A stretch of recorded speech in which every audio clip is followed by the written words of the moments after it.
Fast Lane on Wednesday. It's a Fast Lane on 101 ESPN with Andrew Marsh, Carey Davis, and Jamie Rivers. I'm Anthony Stalter. 202, your time check. Brought to you by Clarkson Jewelers, an officially licensed Rolex jeweler. Appreciate everybody being tuned in today. Shout out to the Snake Pit. That's our 101 ESPN YouTube channel via our Air Alliance Team studio cams. You can reach us there. You can also reach us via the Air Comfort Service text line at 314-399-9646. At some point today, we're going to be taking your mic drops, too. Scott Lee Heating Company mic drops via the 101 ESPN Dobbs Tire and Auto Center's mobile app. And we're asking today, what would it take for you to trade Brayden Schenn? What would be the goal? What would you like to get back? Do you think it makes sense? Think outside the box a little bit, too, in terms of, like, what you want to accomplish. And let's be realistic. Please and thank you. Yes. Let's be realistic. Yeah, don't tell me Connor McDavid and Leon Draisaitl, your mic drop's not getting played. Right. I mean, Doug Armstrong might be listening, and he might need your ideas. Exactly. I doubt it. I don't think so. I doubt it. I know, but it sounded good, Carey. Okay. Well, whatever gets the listeners involved. Wait. Participation. I thought we just talked about this. No, participation. I thought we just talked about your attitude. He doesn't like my attitude. He doesn't like your attitude? Stinks. It sucks. What's wrong with it? I dropped my bottle, my jug. Yeah. I dropped it on the way in. Your propane tank. It cracked open. I had to throw it away. Is that what that loud explosion was? Might have been. That propane tank you carry? Might have been. Did you see authorities and everything there in the back? I saw the sirens. And then I saw him. He's diving into his computer, and he's... And I said, you know what, Carey? Your attitude stinks right now. I don't know if I like it. Did you know about the water? I didn't know, but I didn't know. But I was obviously correct. I was picking up on your vibe a little bit. Carey, you okay? I tend to show it on my face when I'm agitated. I'm okay, though. I'm not bothered. Might be a little tired. Where did you buy that thing, anyways? On Amazon. Did you? I'm about to buy another one. What are you here punching for shortly. that? Like obnoxiously huge water jug? Wow. What, $19.99? What? Well, what do you mean, what? You said obnoxious to him. Well, if you can't put it in a cup holder, I mean, come on. You can't put it in You got to strap that. He barely fits in the Tesla, that So thing. when I put it in the back seat, it says the seatbelt is not on. Don't you? Put the seatbelt on. He's like 30 pounds or whatever. Yeah. I've been keeping this a secret for years, but I think it's finally time to come clean. I don't like your attitude. Jamie, that's what he told me in the office back there. All right, so let's talk about Brayden Schenn. So what does Brayden Schenn think about the swirling trade rumors surrounding himself and being the captain? He says, I don't think I need to get into rumors or whatever, Schenn said Tuesday. I'm not in those talks behind closed doors. What do I know? I love St. Louis. I love being here. I've always said that it's the best thing for me. I obviously know there's a business side of it. At the end of the day, there's no sense in me talking about speculation or what could happen because at the end of the day, I'm a St. Louis Blue and I love it here. And that was from Lou Korek's piece. Sorry. The water boy's on his game already. Because that explains why they've issued a flood warning in your area. Carey's water bottle. So the captain, this is the hardest part for the athlete, is once the media, especially in a market like Toronto, grab a hold of your name as a player that could be moved. Lots of interest. From now until the trade deadline, all you're going to hear about is Brayden Schenn. And then you'll hear about it all over again. If he doesn't get traded, to which I hope he doesn't. I like Brayden Schenn here as a Blue. Mm-hmm. But then when the draft comes around, you'll start to hear it again. Because players like Brayden Schenn are valuable to other teams. They're valuable to your team, too, for that matter. You're just a team right now that's battling for a playoff spot. And Doug Armstrong this morning on TMA basically said, look, we got to win the first two games out of this Four Nations break. If we get the 4 points, I feel like, well, you never know. But if we don't win and don't get the 4 points, now it's really, you could be 12 or 14 points out of the playoff spot. Right. Before the deadline even comes around. So, again, this is the toughest time. Carey, I don't know. I never really had rumors swirling around me. There is one time. There's one time, but this is like low-key, is when I was in Detroit, my third year in Detroit, and things were not going great, and it was pretty, not public, it was well known that I would have taken a trade somewhere just to go play. Well, one day I come home and on the internet, it has like Toronto Maple Leafs acquired defenseman Jamie Rivers, blah, blah, blah. And I was like, what the hell? Like, nobody told me. So now I'm digging through, and it's like multiple like sites that are saying, like, holy crap. So now I'm like, call my agent. I'm like, well, what's going on? He's like, I have no idea. He's like, I don't think you're traded, though. He goes, well, somebody's writing that you are. So then it kind of gets in your head. Like, then I got to call Ken Holland. Ken Holland's like, I have no idea what that is. So I wasn't traded, but the media was reporting I was traded, but it was like a big headline. And then what a trade would look like to acquire. So it's like, holy crap. And it didn't rattle me, but it's like kind of like, whoa, what the hell? It's got to throw you off a little bit. It does throw you off a little bit. So, but that, like I said, that's small scale. Right now, Brayden Schenn's name is being floated all over social media by all the major outlets. It starts to be difficult for a player, Carey. I don't know if you had an experience like that in your career, or if you had a teammate at the same time that was going through stuff like that. So when you're having your name swirling around like that, it impacts not just you, but your family.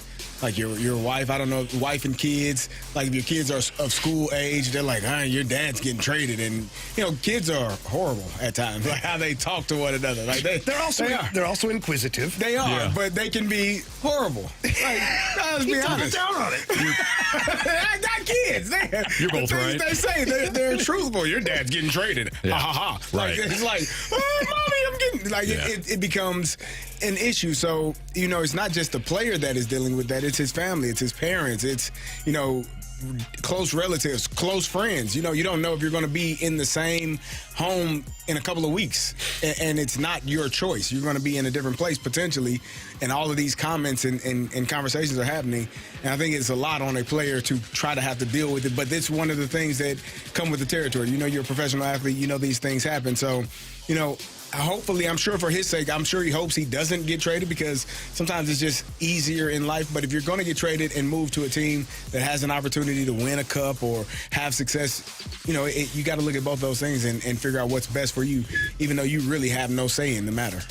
So Darren Dreger has been reporting on the NHL for a long time, obviously, with TSN. And he was on with BK and Ferrario earlier today. And one of the things that the guys asked him was, what's the interest in Schenn right now? Here's Darren Dreger.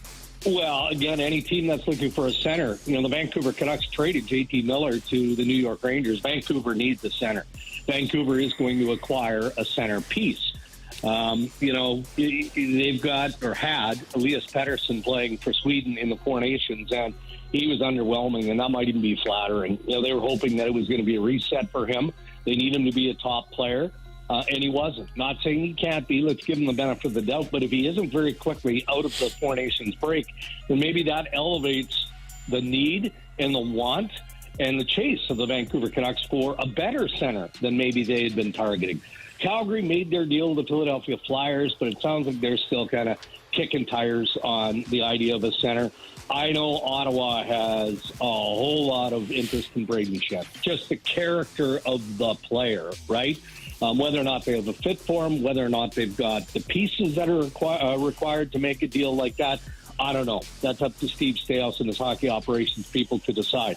So I mentioned a few teams here, guys, and that might be underselling the level of interest. But again, I want to qualify for Blues fans and your listeners. That's what happens. So, and let's not get caught up in a semantics game here. When I reported this, I did not suggest for a second that Doug Armstrong was shopping Brayden Schenn. And I don't believe that he's still shopping Brayden Schenn. He is listing the interest because of his appetite to do his job as general manager of the St. Louis Blues, and that's to contend for a Stanley Cup again as soon as is humanly possible. So that's not this year, and it's going to require a real big move, like moving the captain, so that they get there in the very near future again. Well, of course, he has to consider that, and that's where he's at. A lot of interesting stuff there, including what he said about Ottawa. Can you imagine a lineup that had Brady Tkachuk and Brayden Schenn? If you're the Senators, you got done talking about this a little bit yesterday, and how long it's been since the Senators have made the playoffs. Oh, yeah. They know they have a good team, and you were talking about, in relation to the Four Nations tournament, how Brady Tkachuk, you want him to stay healthy through it all, and maybe not absorb punches to his face. But if you pair him with Brayden Schenn, or not pair them obviously together, put him but in the same lineup. You're making a move to say to your fan base, we know you've suffered for a while here. we're gonna be more aggressive at the deadline. Let me tell you something about the Ottawa Senators just for a second here. Because they've been so bad for so long, they also have a lot of really good young players that could be available. And if they wanted to make a move for a Brayden Schenn to put them over the hump to get them into a playoff spot, they have no less than 5 or 6 young players that would be instant NHL players on your roster here in St. Louis. I don't know what the haul is back. Obviously, the better the player coming back the other way, the less they're going to have to give at that point. But it's a very interesting scenario when you look at the Ottawa Senators and what they currently have available as far as players, young players, as well as restricted free agent players, which, remember Army said, if we acquire a player, we want a player with term left. We want a restricted free agent or a guy with term left. I don't want to just get a rental player for someone like a Brayden Schenn or a valuable player of that ilk. So it is interesting. But again, there's nothing automatic. And let's not forget here, too, Brayden Schenn has a full no-trade clause. Mm-hmm. So if he doesn't want to go somewhere, even if Army says, hey, man, we got a really good deal for you, he can say no. Yep. We just saw this with Nolan Arenado. That and Torrey Krug. And Torrey Krug, for that matter. So, and Brayden Schenn, who's the captain, like he reserves that right. If this does happen, you're basically punting on the season, though. Oh, yeah. If you're the Blues. And so how does that go over with your fan base? You trade Brayden Schenn, you haven't made the playoffs in a few years, you are, Depends what you get back, right? So if you get back a young player like the Reinhardt kid or Amadio or even Shane Pinto or Batherson, let's say you get one of those guys, it doesn't hurt quite so much. You'll be okay, even though you don't make the playoffs. Even though you don't make the playoffs, you're getting an NHL caliber player in return that's going to be here for a number of years now. But that has to be the return, right? And Ottawa may say go fast lane yourself. Because those players are part of what we need right now to bring us to where we want to go. Right. And that's always the challenge when you're looking to acquire players from another team, is that team will now have to part with a valuable piece of their lineup in order to acquire your player. So a lot of teams want to avoid that. They want to just give up draft picks. I'm just not a draft pick guy. Not unless you have a bigger plan for down the road. Like if I was to trade Brayden Schenn to, let's say, Ottawa, and I got a second round and a third round, maybe you're lucky enough to get a first and a third, whatever it is. I don't think I'm using those picks. I think what I'm doing is I'm coupling those picks with players or pairing up and going to get a player for that in the offseason. You're not going to get at the deadline. But in the offseason, you go find your young player that you like or a player that's in his second contract, and you go, hey, we got a first and a third. We give up for that top 6 forward. And some team that has a player like that that's not really a contending team goes, you know what? I'd like his money off my books, and I like those picks. Sure. So that's how you can turn picks into progress in a hurry. It's Fastlane on 101 ESPN. John Denton of MLB.com. He covers the Cardinals for the official Cardinal website and MLB.com. Not the Cardinals website, but the MLB.com. He was on the Lou Sports Talk podcast, and he was talking about Nolan Arenado's future as a Cardinal, and he put a percentage on whether or not Arenado will be with the Cardinals on opening day, and the percentage that he gave was, quite frankly, shocking. So what does John Denton know? We'll get into that next on 101 ESPN.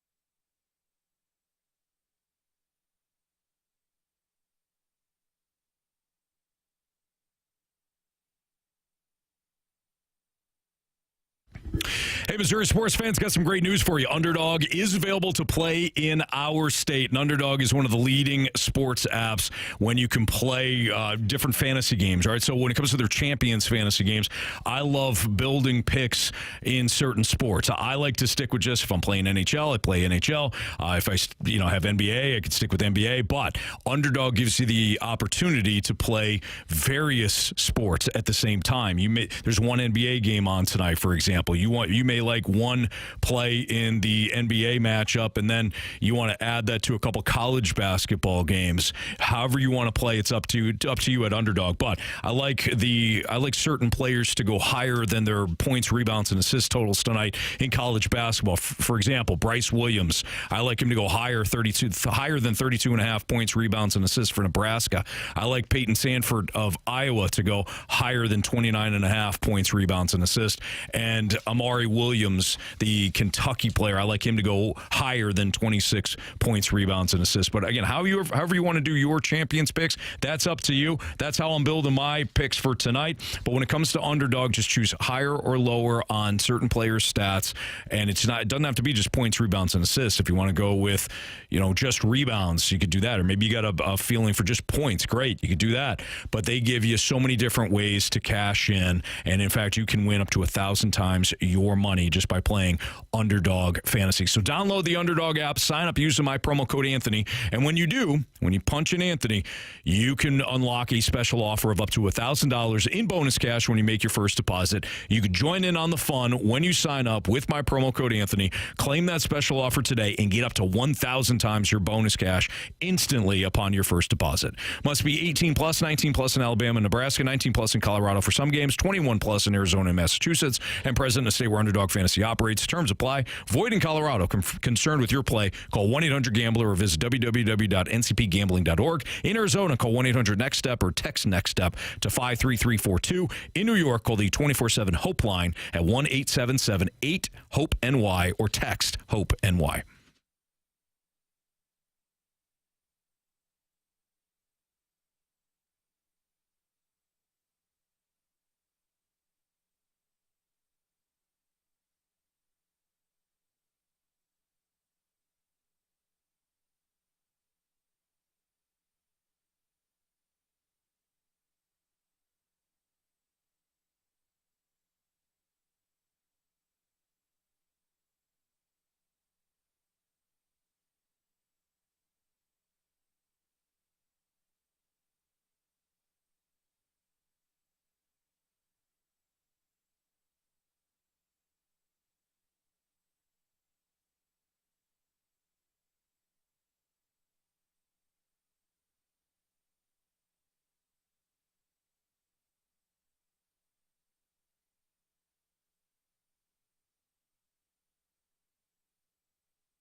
Couple disclaimers before we get into this audio, courtesy of the Lou Sports Talk, in which John Denton of MLB.com made some statements about Nolan Arenado. Here's the disclaimers. It was recorded last Thursday. So this is before Nolan Arenado arrived to spring training, and this is before Alex Bregman signed with the Red Sox.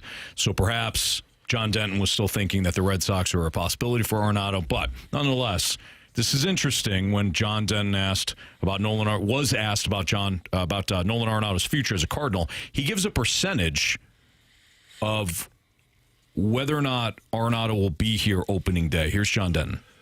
If Arenado is back, which I still have my doubts, I would say it's probably 30% that he's here opening day. John Mizzou made it seem a little stronger. I still have my doubts. I'd put it at 30% that he's here for opening day.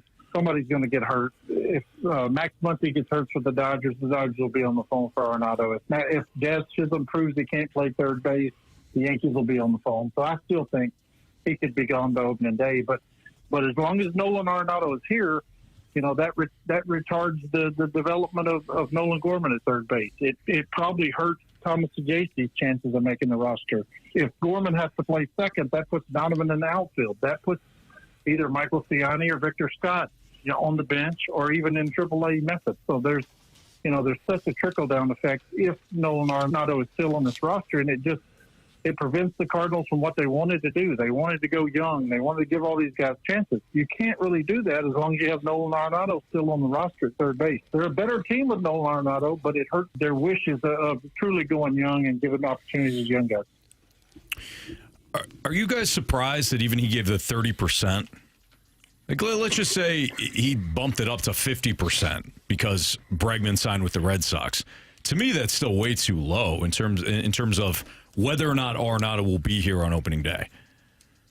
Do you guys find that to be the case? I think it's closer to like 90% that he's going to be here at this point. But in fairness, like we said with the disclaimers, this was before the Bregman deal.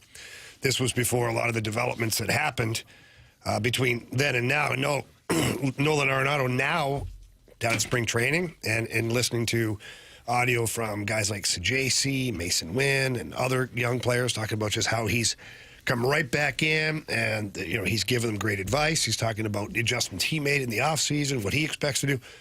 Doesn't sound like a player that's still kind of recluse, waiting for a deal to happen. Right.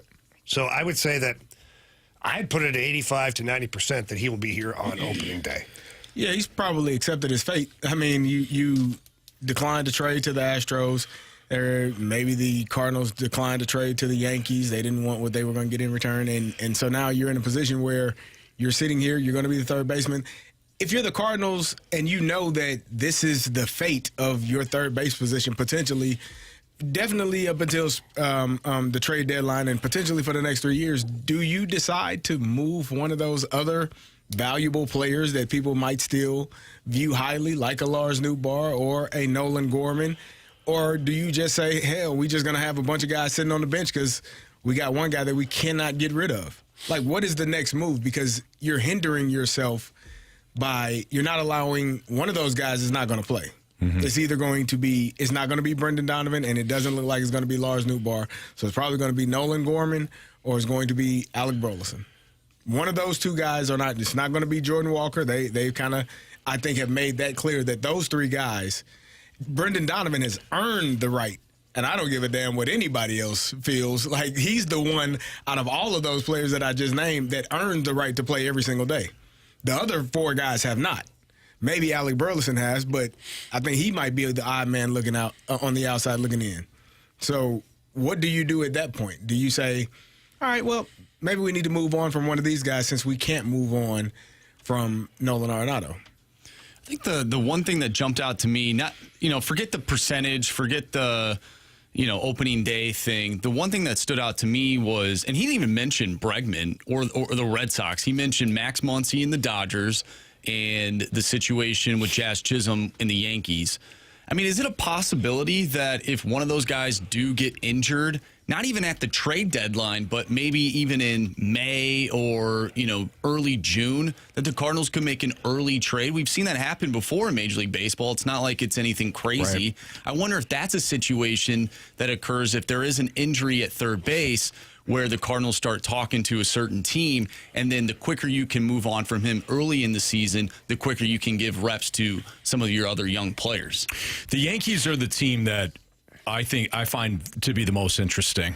One, they did sign Paul Goldschmidt, and not that they have to now, they automatically become interesting just because of that. But as John Denton mentioned, you just alluded to, Jazz Chisholm is slated to play second base because they lost Gleyber Torres. So Torres is now gone. Chisholm is expected to play second.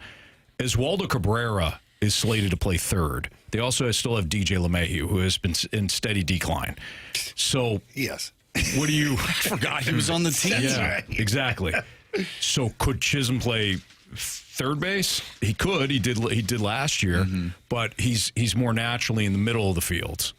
So if you're the Yankees, you play in the same division as the Baltimore Orioles, who have now taken hold of that division. Boston had a tremendous offseason. Forget just Bregman. They added Garrett Crochet in the deal with the White Sox and took a flyer on Timmy Tight Pants Walker Buehler. So they have bolstered their rotation, plus added another bat in Bregman, who is willing to now play, I guess, anywhere, because Rafael Devers is taking that spot at third. Is that where we're at now? Bregman's like, I'll play anywhere. Regardless, if you're the Yankees, you're sitting there. You went to the World Series last year. You lost out on Soto. You've made some really good moves this offseason, including, signing Max Fried and acquiring Cody Bellinger from the Cubs. Why would you stop? Why not add Arenado if you can make a deal with the Cardinals that makes sense? So I think the Yankees are the team that is most intriguing. Will it be opening day? I doubt it. But like you're saying, Marsh, we saw Willy Adames go from Tampa to Milwaukee earlier in the year. But let's take it one step further. Let's say the Yankees are at 2 weeks, 3 weeks from now. Like, you know what? We really need a third baseman. Is anybody really taking on that full freight? No. And you're right back in the same spot. The Cardinals are going to have to adjust. But that other team gets a little bit more desperate, though. Certainly. Not desperate to the tune of $50 million like what the Astros were willing to take. No, but maybe it is a little more than perhaps they did before if they were talking. So yeah. Who knows? They could also wait because Arenado still has 2 more years left after this one. It's 3 years total. The Yankees could always wait to the trade deadline. They don't necessarily need him until the deadline. So maybe it's a situation where he's got to, if he comes out of the gate strong, he has a good first half, the Yankees could be looking at it like, you know what, why don't we upgrade at third base, depending on what the other options are. What if it could make sense at deadline. You just mentioned all those teams that are starting to, and they're in a win-now mode. They just were in the World Series last year. Well, the Yankees have to be. Their payroll's too high to not be in a win-now mode. But I think they're good enough, even with those other teams in the division. I mean, look at their lineup. It's Volpe, it's Chisholm, it's Judge, Goldschmidt, Bellinger, Stanton before you get to Wells. And Jason Dominguez is, young. If he can stay healthy, he can mash. So I think the Yankees are good enough. This would be, to me, more of an over-the-top move. And you could, if I'm the Yankees, I'm waiting. I'm waiting to see what Arenado is. If the power numbers are still down, are you though? Forget it. Yeah. Oh yeah. Because what if the power numbers are up? Now the ask in return is going to be greater because the Cardinals then know, okay, we finally have leverage because Arenado's good again. I don't think the Cardinals ever have leverage. I'm with you. I don't think they ever have leverage. I think they do when it comes to the amount of salary they'd have to retain. If Arenado goes out in spring training and he's beating the crap out of the ball. It looks a lot more like Arenado than he did last year. Teams then that's attractive to a team like the Yankees. But you have already let me know your desire to move this contract off of your book. Yeah, but they've already let you know that they're fine with him playing here. And so my question would be, well, why don't you think another team would be fine without having him? I already don't have him. So it's like he's already not on my roster. Not a team that's trying to contend, though. Well, yeah. We'll see. I don't know. I just think that if he comes out and he's looking more like Nolan Arenado, I do think, I'm not saying it gives the Cardinals ultimate leverage. Say you're going to take the whole contract and you're going to give me this in return. But it makes it easier then for the Cardinals to say, you know what? You're going to take on just a little bit more of this contract. If that team is desperate enough, yes. Yeah. Or has the money. Yankees. Paper Straws on the Snake Pit said Yankees have the outfield depth to play Chisholm at third base all year. I'm genuinely curious. I don't know. Chisholm's not slated to play third base or in the outfield. He's slated to play second base. So his paper straws maybe mean somebody else. I don't know. I just need clarification on that. What would the outfield being, the depth at outfield, how that help having a crappy guy at third base? I'm assuming because Paper Straws believes that he'll have to play in the outfield, but he's not even slated to play third base. He's slated to play second. I read into it that he's saying, well, we got a good outfield, so don't worry about third base. Yeah, I don't know. Again, I'm just curious. I'm not being argumentative or anything. Paper Straws. I want to know. Poke the bear. Go ahead. I want to know what he means. Yeah, Aaron Boone did say that the plan is to shift Jazz back to second base this year. Yeah, and Oswaldo Cabrera to play third. You would need a third baseman in that situation. I would think at some point. Maybe not early on. But that's what I'm saying. I think the Yankees are the most interesting. It's Fastlane on 101 ESPN. Marsh has got what's trending for you next.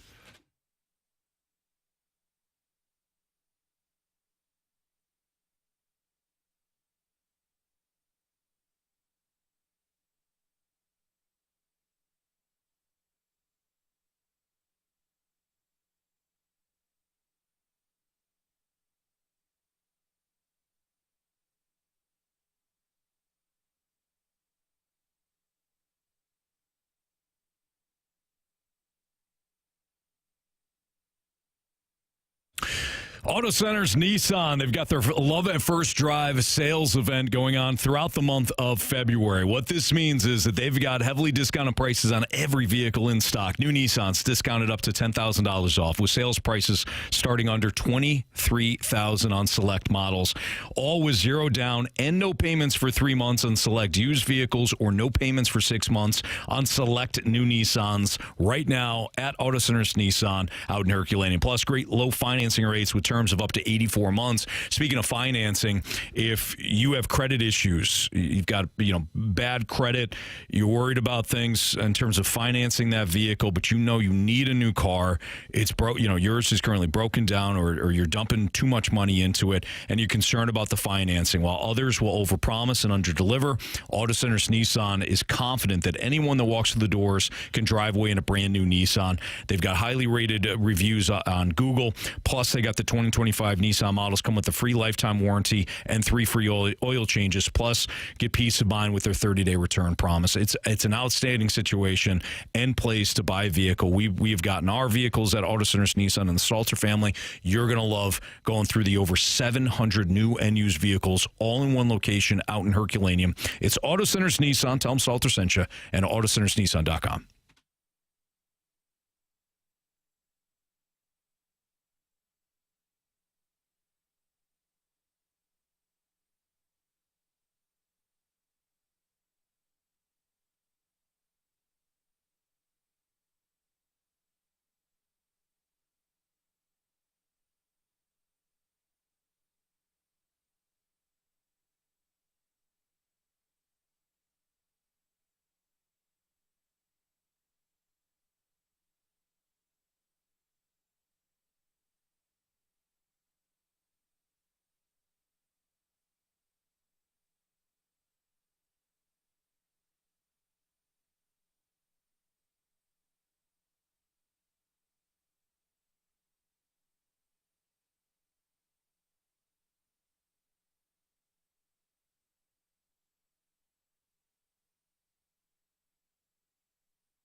101 ESPN Sports Center.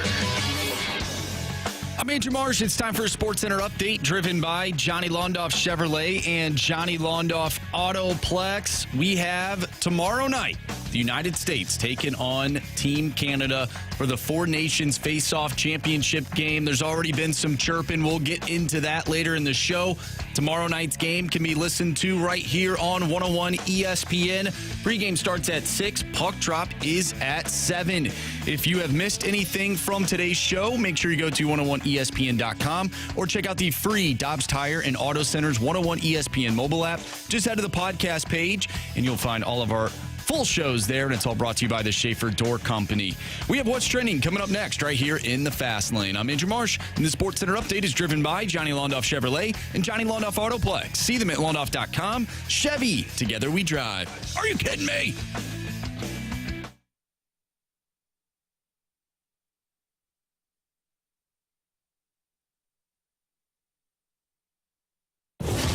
What are the hot topics in the sports world? What in the wide world of sports is going on here? It's time to find out with What's Trending, brought to you by Elite Comfort Experts. Heating and cooling with no gimmicks, just guarantees. EliteComfortExperts.com.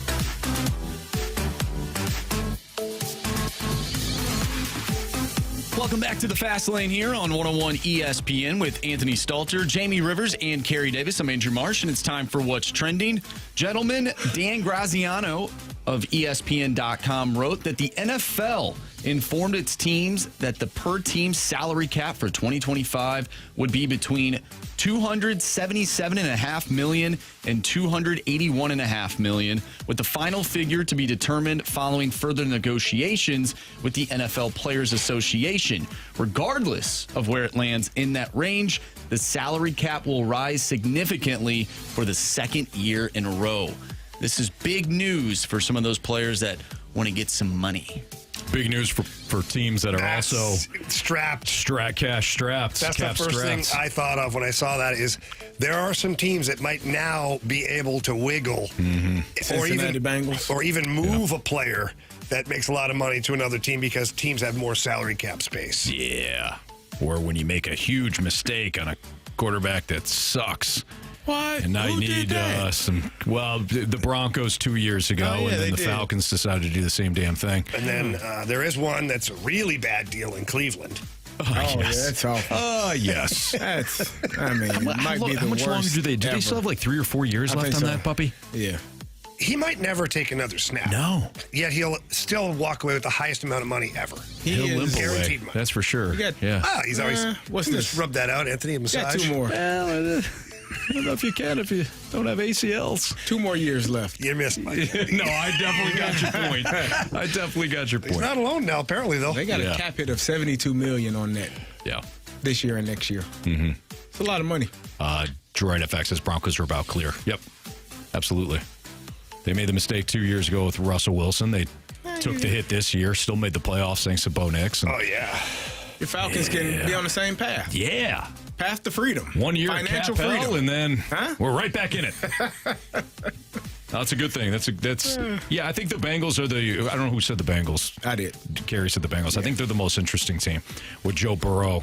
You got to sign. Jamar Chase is about to be the highest paid receiver in ever, Bob. Yep. And then you got T. Higgins there, who is going to be paid very well as well. And Joe Burrow has already made it clear that he wants both of those guys back. Now, why he wants those guys back, I mean, it's cool. You got to have people block for you, which I think is better. Yeah. What do I know? I've never played quarterback in my life. Cap's going up. Yeah. You can go get a couple of offensive linemen. That's right. T. Higgins going to be like, yeah, cap's going up. Cap's going up. Paper Straws came back and said, okay, and we were talking about the Yankees' depth and Arenado, interest in Arenado. He says, okay, I think I can explain this for Anthony. The Yankees have enough outfield depth to keep Chisholm on the infield, regardless of how you play the trio of Chisholm, Oswald, and Oswaldo. No interest in Arenado. I think the upgrade, my point, Paper Straws, is that the Yankees would be looking to upgrade over Oswaldo Cabrera. That was my point. If they could upgrade over Oswaldo Cabrera at third base, they would. Chisholm they can keep at second base. Maybe they're interested in Arenado at the deadline. That's all. And I'm just saying they could be interested. Or they could be an interesting team, I should say. They were already interested, though. At one point, the Yankees were mentioned as a possibility. I thought the Cardinals declined the trade. Or am I? Then they offer. They offered Marcus Stroman. Yeah. Like, we don't want your Cardinals free like, agent nah, mistakes. No, thank you. We've got some of our own. Well, not yours. That's kind of confusing. You have an Oswald and an Oswaldo. That's almost as confusing as the Vancouver Canucks having two Elias Petterssons on their team. Don't. They don't anymore. No, they have Elias Pettersson and Elias Pettersson. Pardon me. Is it spelled the same? Yep, identical. John Kelly and I were going over that the one game. We're like, okay, so it's Elias Pettersson is the forward, Elias Pettersson is the defenseman. But as the play's going, I don't have to worry about as much as John Kelly does. Yeah. Because he's got to be like Pettersson to Pettersson. He's got to be like Elias to Elias. Oh, like man. My brain froze up there. Imagine being Vancouver's play-by-play For me, it's guy. easy. It's like, oh, yeah, Pettersson over here in the corner. He's fine. Like, people can see who it is. Well, think about it, too. I think I can handle I think I can clarify this whole Pam thing. Vancouver, they've dealt with this before, too, with the Sedins. Mm-hmm. You know, they call them by their first name. I've ever told you that story about the Sedins with Chris Chelios? I don't think so. Okay, so Chris Chelios, one of the biggest legends of the game, biggest beauties of all time. Known for being one of the dirtiest hockey players ever to play, and quick-witted. And riding his bike in the sauna. Riding his bike in the sauna, surfing at 5 a.m. with Laird Hamilton. Like he says, he's way out there. He's the most interesting man. He needed those sauna treatments. He did, trust me. He needed to sweat some toxins out. A lot of them. But we were in Vancouver, and Shelly's my partner, and for whatever reason, our assignment that night is the Sedins. And we were told, make their lives hell. And so I'm like, I can do that. If I can catch them, I can do that, okay? Yeah. And Shelly's with me, and we're good system in Detroit. Well, anyways, we end up in a scrum in front of the net. As soon as there's a scrum in front of the net, now I'm grabbing a guy in the face and ripping him out I'll make your life miserable. And Shelly just comes in, the refs are all in there, and Shelly looks at, I think it was Henrik. I don't know. One of the Sedins. They're identical twins, by the way, for our listeners. They're identical twins. And Shelly looks at him and he goes, your brother's the ugliest mother blanker I've ever seen. And it takes everybody a second. And then the referee starts laughing. And then I'm like, oh my God. And then even his brother starts to laugh, and then he stopped laughing. And Shelly's like, take him a few minutes to figure that one out. So, anyways. All right, that was what's trending here in the Fast Lane on 101 to ESPN. The job that Dennis Gates has done at Mizzou has been nothing short of remarkable, coming off the 0-18 conference record a year ago. The Athletic did a deep dive on how Dennis Gates has been able to transform the team, and it leads us back into the it's a little cliched, but the culture of sports and what Dennis Gates has done, how he's been able to do it. And we're going to take a deep dive into it next on 101 ESPN.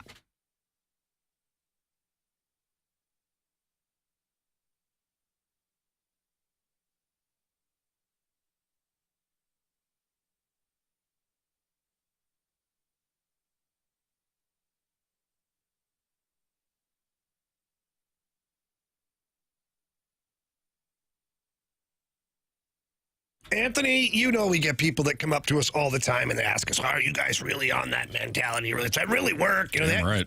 They try to act like, we're just lying to them. Mm-hmm. Well, sure enough, I had a guy at the gym this morning come up to me and be like, hey, man, he's pretty good. He's like, is that the mentality? I said, well, look, I'm doing the work, but mentality gives me the energy to get back to work and work out like I did in my 20s. Otherwise, I tried working out before with low testosterone. It wasn't working. Yeah. I wasn't getting the results, and I certainly wasn't getting the same push in the gym. The desire wasn't there. So I just want to say, no, it's the real deal. Stop by Chesterfield location because it was closer to where we're at. Mm-hmm. Said, ask for Angel. Tell them Anthony and Jamie sent you in.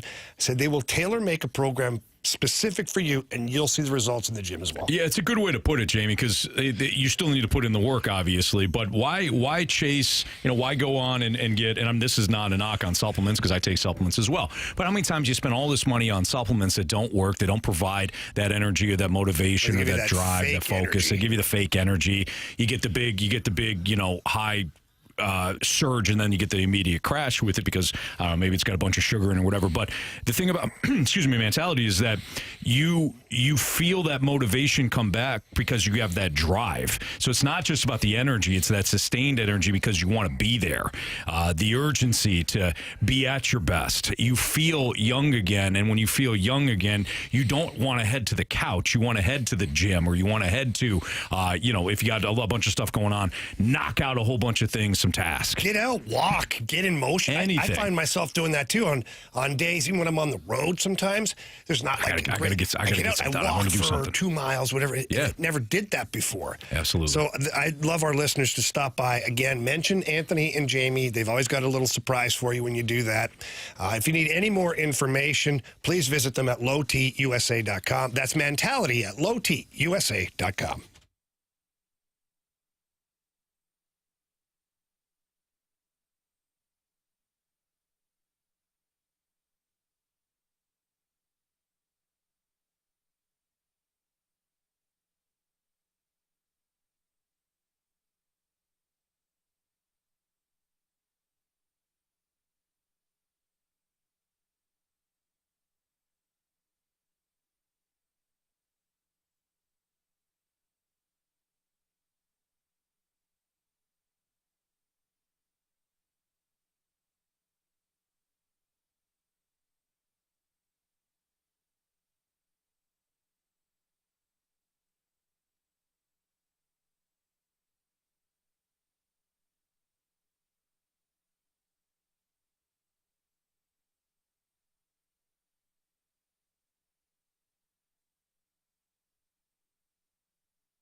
Fast Lane on 101 ESPN with Carey Davis, Andrew Marsh, and Jamie Rivers. I'm Anthony Stalter. The Athletic put together a really great look at how Dennis Gates is, and I'll just use the headline because it's written well, launched a storybook turnaround from an 0-18 SEC nightmare to what we're seeing right now, which is tonight they'll host Alabama in an SEC clash that, if you're a college basketball fan, let alone an Alabama or Mizzou fan. If you're just a college basketball fan, 4 versus 15, it's gonna be a lot of fun. Mizzou right now, point and a half favorite, but this is a program that is completely turned around. And Carey, I know that you've often talked about coaching today's athlete and how difficult it is because it's not like it was for like us growing up where, hey, just do what you're told. Jamie, you've talked about this in your hockey career. Hey, do what you're told. Done. Now, kids, a lot of athletes, they want to know why. Well, why? Why am I doing this? Why am I doing that?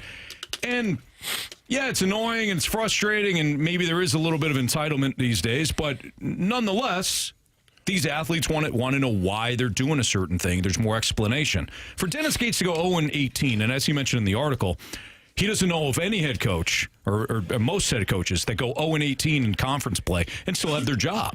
Yeah. He did it. They stuck with him, and now they're seeing immediate results again. How impressed have you been with Dennis Gates and the job he's done based on the fact that he's got to convince athletes to stick with the program, stick with the process, and you will see results? Well, I'm not going to do what you think I'm going to do. I'm not going to, honestly, I think what Mizzou and what Coach Gates has done, his first year, they were outstanding. They had a really good year. And then last year, you were like, what the hell is this?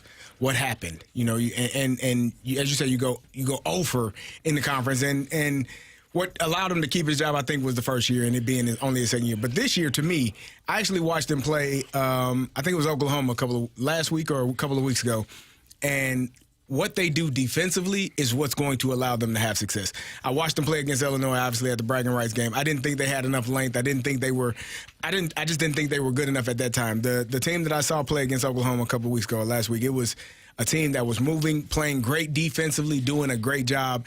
And to get those kids to buy in after going over the year before, it says a lot about him as a coach, as a recruiter, to be able to get people to understand that this is not who I am, this is not what we are, and we're going to hang our hat on defense. We're going to get out in transition, we're going to make shots, and we're going to play good basketball. I think they play really good basketball. I don't know if they have enough to be a Final Four team or an Elite Eight team. I'm not certain about that, but I do know that they should make it to the second weekend of the tournament. They should be a Sweet 16 team, in my opinion. Watching them play last week, I just saw the defensive effort. For me, I don't care how good you are offensively. I don't care if you make a shot. I don't care if you make correct passes. But defense and rebounding is effort and want to. Yeah. And what they do is play great defense and they rebound the ball well. So if you're able to do that, you don't have to. I was telling my son, you don't have to know the plays. If you play great defense, you get out in transition and you get layups. You don't have to have plays set up in half court. You can get layups if you play great defense, and that's what this Mizzou team has done. And it's a credit to Coach Gates just sticking with what he knows. He is like, you look at what happened last year, you're like, how does that happen?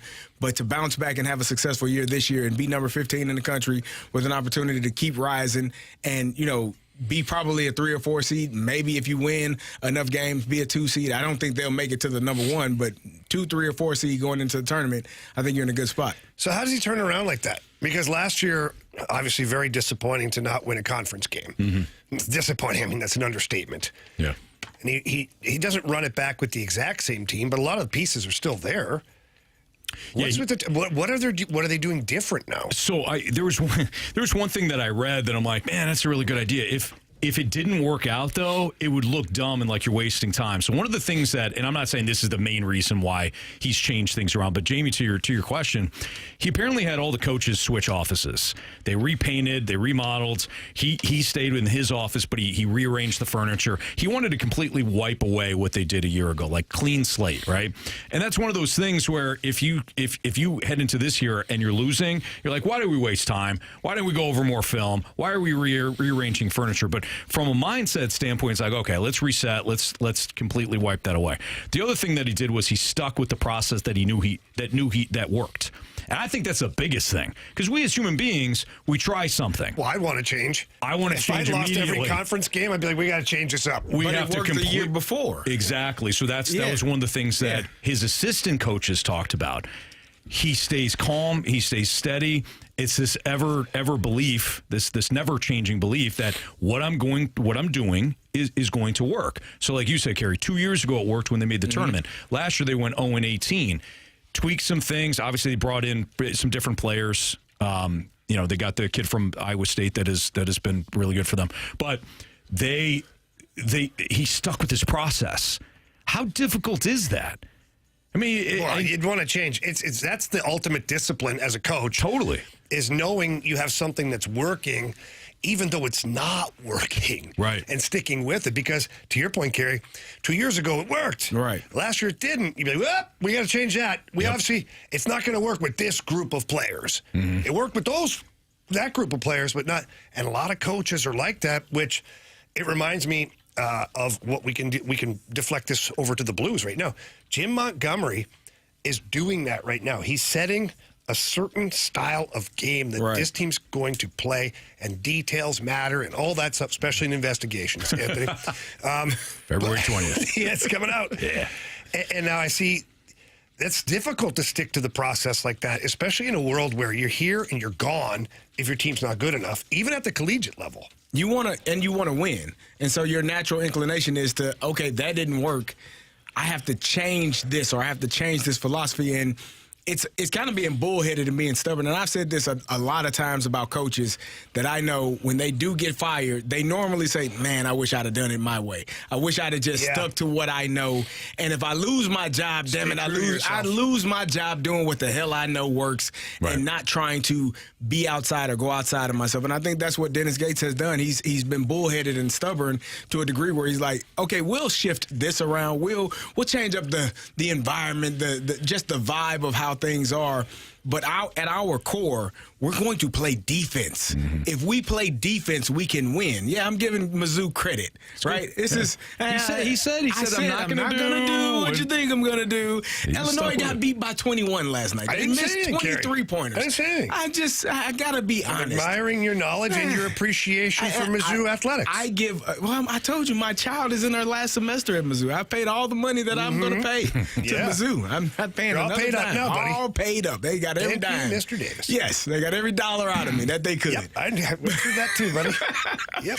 But again, if you play defense, defense travels. That is the one thing. That is effort. That is energy. Rebounding, playing defense. Those are things that no matter who you play against, you're going to have success more times than not. Sometimes you're going to play against some guys that make shots regardless of how good you play defense. But if you keep them from getting the ball and allowing them to get to the bucket, you're going to have a chance. And I think Mizzou has a chance based off of that. M-I-Z. No way. No how. I thought we had him for a second. He was pretty steadfast. Look, he's a little bit of blood. I will tell you this. Dennis Gates is the only man that has ever got me to say, only person that ever got me to say Z-O-U. I heard it, too. Yeah. I heard when you did it. I was ashamed. It's on there. Rock saved it. It was You know what they did, though, dirty. too, right? They played that at an Illini game, too. I said, can you imagine this guy did this? They wouldn't do that. I was just saying. That's why they hung Terrence Shannon his banner upside down. Representing my daughter. It's for Carey Davis. Yeah. They're sending a message. Terrence didn't deserve that. No, he didn't. He didn't deserve that. Neither do I. What's the next segment, Anthony? All right, it's Fastlane on 101 ESPN. Does the Blues core need a shakeup in order to see progression in this retool? That's next on 101 ESPN.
It's going to take some, a major move with one of those big guys with one of those contracts, I think, to kind of see any significant change. In the meantime, as Doug Armstrong said at his last speaking with the media, he said that, he's going to observe. Who do they think can be part of this thing moving forward?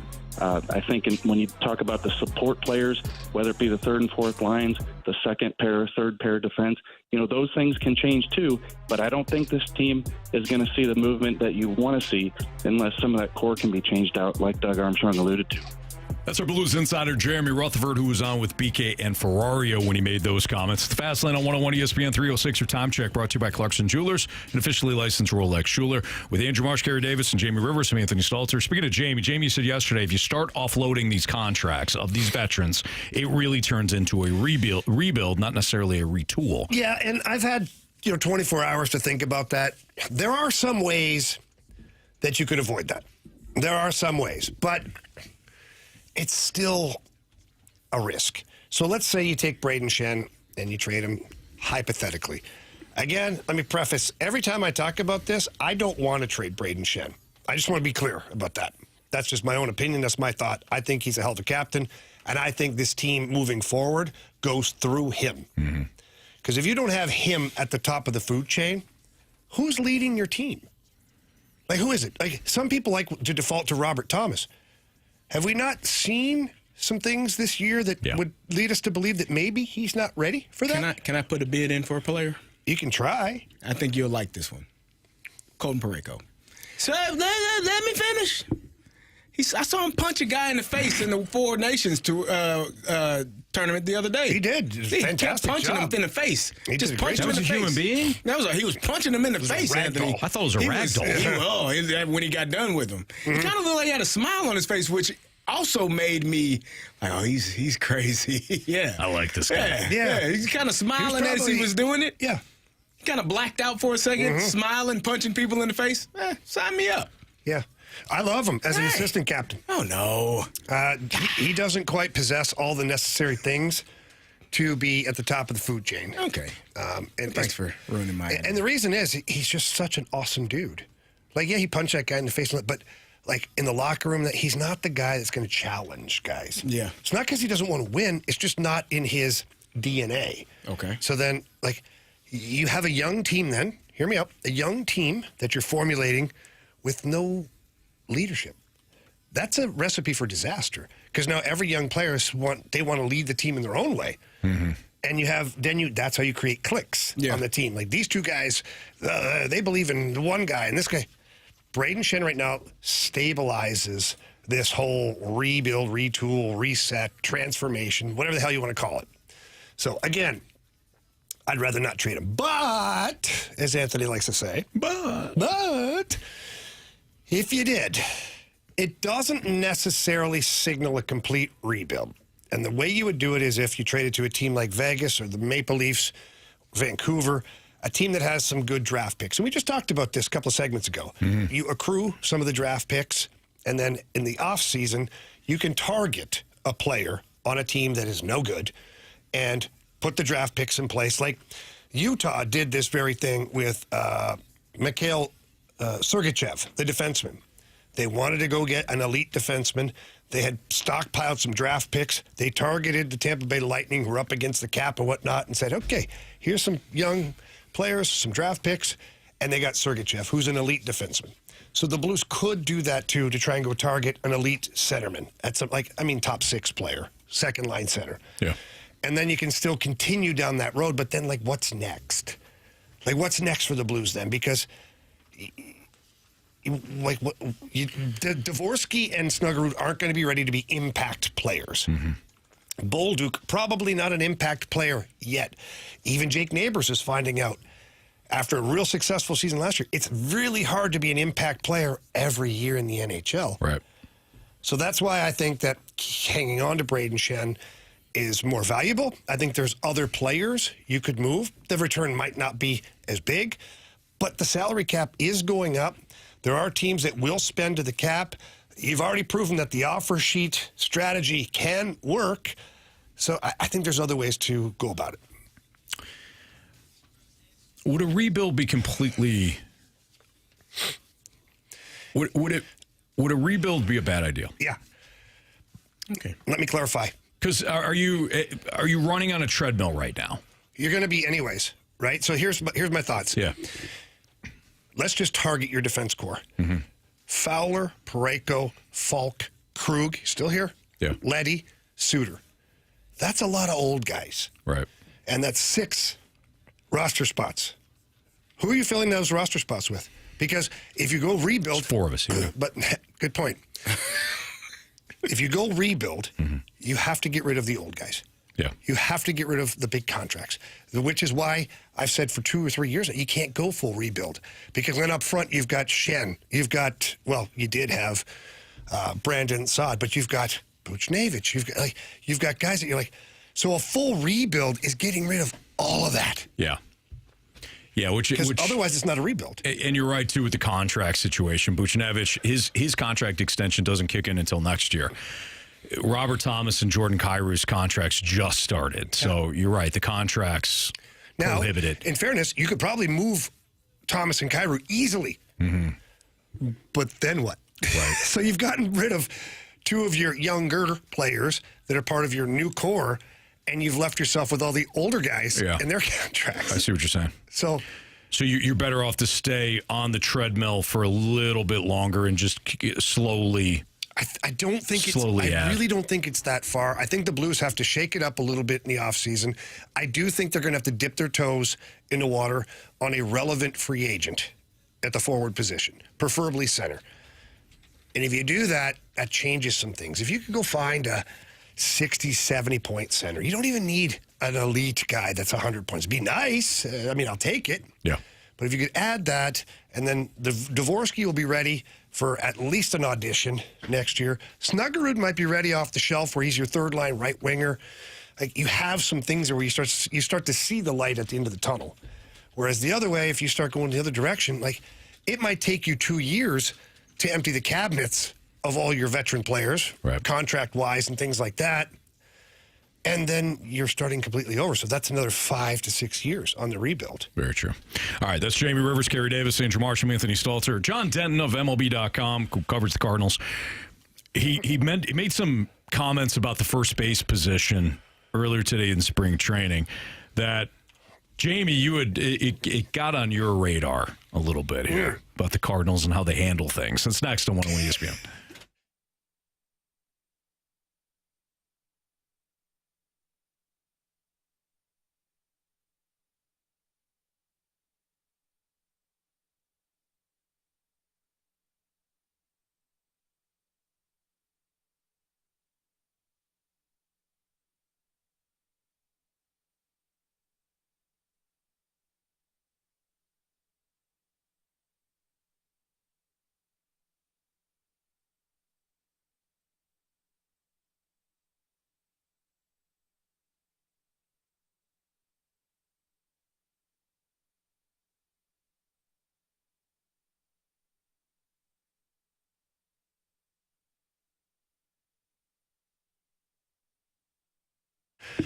If you're loving sports betting and you're totally into watching all the action every night, keeping track at home, let me help you out. Download the Circa Sports Illinois app. It is awesome. It's super user-friendly. You can bet on your favorite teams, your favorite players with ease. They've got all the game props, player props, the parlays that you're looking for. They've got great lines for all of their futures bets, and it's really easy to use. The app's got that old-school Vegas feel to it, and they don't need any promos. Right now, Circa Sports app, the promo is in the price and the payout. Why? Because they have the best odds. Go download any other app, compare the odds. You're going to see that Circa Sports is your number one choice. They've got the tight money line splits as well, high betting limits, which adds a lot of fun to it. And, of course, they've got exceptional customer service where you talk to a real person. If you do have a problem or just something you have a question about, you're not talking to some computer bot or anything like that. So please don't miss out on the action. Download Bet Like a Pro with your Circa Sports Illinois app today and join in on all the excitement. If you or someone you know may have a problem with gambling, call 1-800-GAMBLER or text ILGAMB to 833-234.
We're working hard at it. Worked hard at it this whole offseason. We made several trips here to work with Oquendo so that we came down and spent some time with him as well with Oquendo.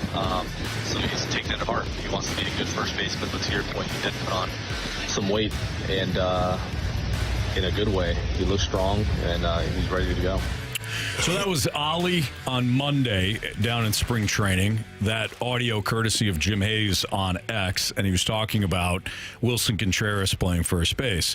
You had sent our group chat this text about John Denton, Jamie. You said, and this is John Denton's tweet, "Don't be surprised if a position battle develops at first base where Wilson Contreras has moved from catcher.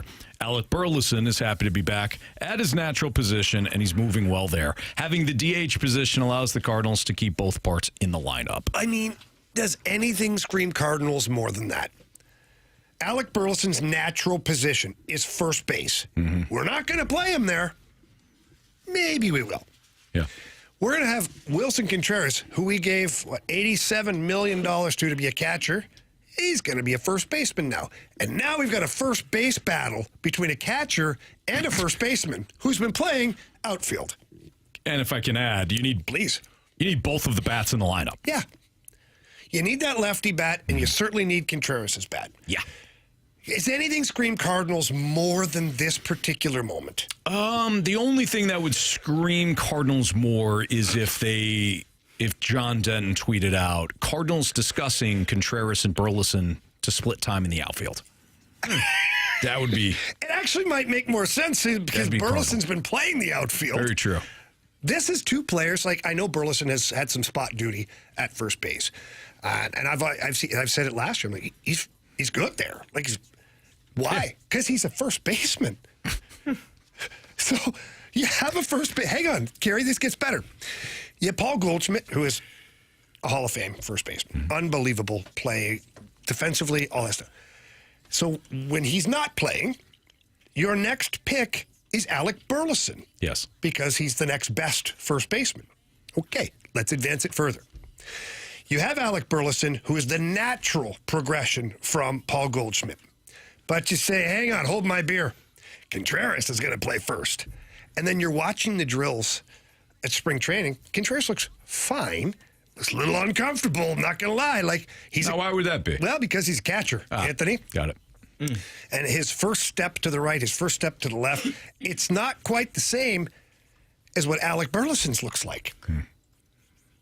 But we're going to put right there first, and then they're going to split time, DH, first base. Yeah. I don't know what to think, guys. Am I alone on this island? You know, you are, because I am. No. Over here in L.A., we don't even worry about that. We know who the first baseman is. It's easy. Marshy, shut his mic off. It's easy. Freddie, where you at, Freddie? He's at first base. That's where he's at. You don't have to worry about this. You know, this is a Cardinal thing, not what we do out there. That's what I said. It's a Cardinal thing. You guys are stressing yourselves out. Mr. Dodger's out of the conversation. No, and honestly, I think it is weird. It's so strange because you made a big deal about Wilson Contreras playing first base, but this all goes back to and I guess we at some point have to figure out what the lineup and what the position, who's playing where. Nobody knows. Who's on first, right? We need to figure it out. Because there is a notion, and I keep seeing this over and over and over again, that Lars Nootbaar is playing center field. Mm-hmm. And Siani or Scott is not playing. And that means Donovan is in left field, which means Gorman is at second base. And then everything is okay if that's the case. But I think you're foolish if you believe that Lars Nootbaar is playing center field, because he's going to play left field, and Michael Siani or Victor Scott is going to be in center field, which leaves Nolan Gorman at this point on the outside looking in, which I've been thinking it was Alec Burleson. So I don't know I have no clue what this lineup looks like. I have no clue who is playing where. If you're telling me you want a stagnant lineup, Wilson Contreras is playing. I don't give a damn if it's at first base or DH. He's in the lineup. And since he's not playing catcher, that means Ivan Herrera or Paez is playing. And those two, whatever, you figure that out. But one of those two is playing. And Wilson Contreras is playing. Mm-hmm. Now, who isn't? Who's not going to play?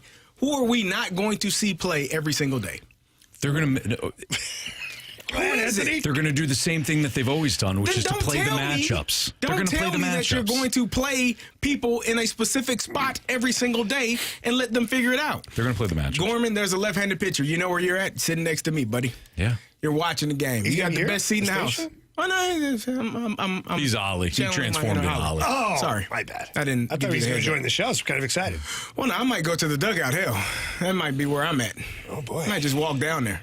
You know, the thing I learned, if you just walk places and act like you belong, they don't stop you. Oh. No, it's true. It's unreal. If you ever want to go to a hockey game for free, by the way, go. Wear a suit.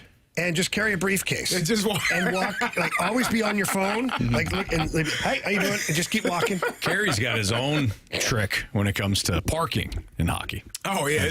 Oh, man, listen. I can't. Yeah, no, don't give that secret away. Does Carey have one of my tricks? No, it's not. This one you can't use, Jamie. You can't use this one. No. Yeah, this is my own personal thing. I'm sure a few other people use it, but, yeah, just one of the benefits. Intrigued. Yeah, I'll tell you later. I don't know what's going on, but I'm intrigued. We can't spoil it. Yeah, no. At least on air. Yeah.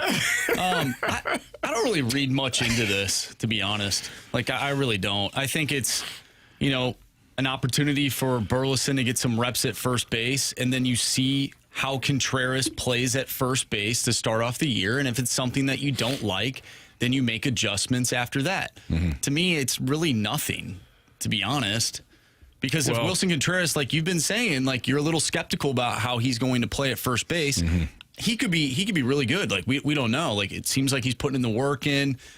He could be really good, but if it's not what we want to see, then you have Alec Burleson there, and maybe they just flip flop. Instead of putting Alec Burleson as the DH, you move Wilson Contreras, or maybe they do something where Contreras is catching one day for whatever reason. If they want to do that, then Herrera's DHing and Burleson's playing first base. I don't think Contreras will catch based on, having two catchers already on the team. Yeah. But maybe it's something like that. My question is why did they move Contreras? That's to open up the catcher spot. Why? For who? For Herrera. Because his bat plays. Okay, but that would be that's my opinion. But his bat could have played anyways. You got a DH spot. Okay, then who's playing catcher? Contreras. It's to keep him healthy. You don't need first base. I don't understand why. It's to keep him healthy. The guy's been healthy. Wilson Contreras has been hurt 2 years in a row. You ever been hit by a bat behind the plate, Anthony? Move him, then move him back. He changed his approach. He was moving forward. Move back. Yeah, but that's just not what they're doing. They're trying to get. I understand. Did you get better at catcher with this move? No. Okay. Did you get better at first base with this move? Okay. No. Now that, to me, screams Cardinals. I just wonder why they keep messing with Contreras. Okay. That's my other thing. I'll put the tinfoil hat on for a second here. I think they move Contreras to first base to piss him off. And then he demands a trade. Nah. I don't think so. I think if they move him to first base and then don't play him at first base. Have they handled this Contreras situation well from the jump? No, they fumbled it from the start. They threw his ass under the bus when the pitchers were all upset because they couldn't pinpoint their pitches, which was amazing. They couldn't find the strike zone. They couldn't find the strike zone, so they threw Contreras' ass under the bus. Then at one point they're just going to move to the outfield. Then they had to backtrack on that, and then he got hurt. And now we're going to move him to first base. They have fast laned this thing up with Contreras the entire time. I don't think they want to pay him. I don't think they want him on the team. So they move him to first base, tick him off. Maybe he demands a trade to get rid of him. No, I don't mean to cut you off, Marge. They couldn't know who Wilson Contreras is because he seems like a team guy. Mm-hmm. Whatever the team needs, you didn't hear a peep out of him when those pitchers were throwing him under the bus. He didn't complain. Right. He didn't bitch and moan. He didn't grind. He didn't complain. He didn't say a word. He didn't moan and groan. He just went about his day. And to me, if you thought that moving him to first of all, that's you can say, hey, we're going to move you. We want to trade you. We don't have to piss you off. You should already. If he was going to be pissed off, he'd have been pissed off already.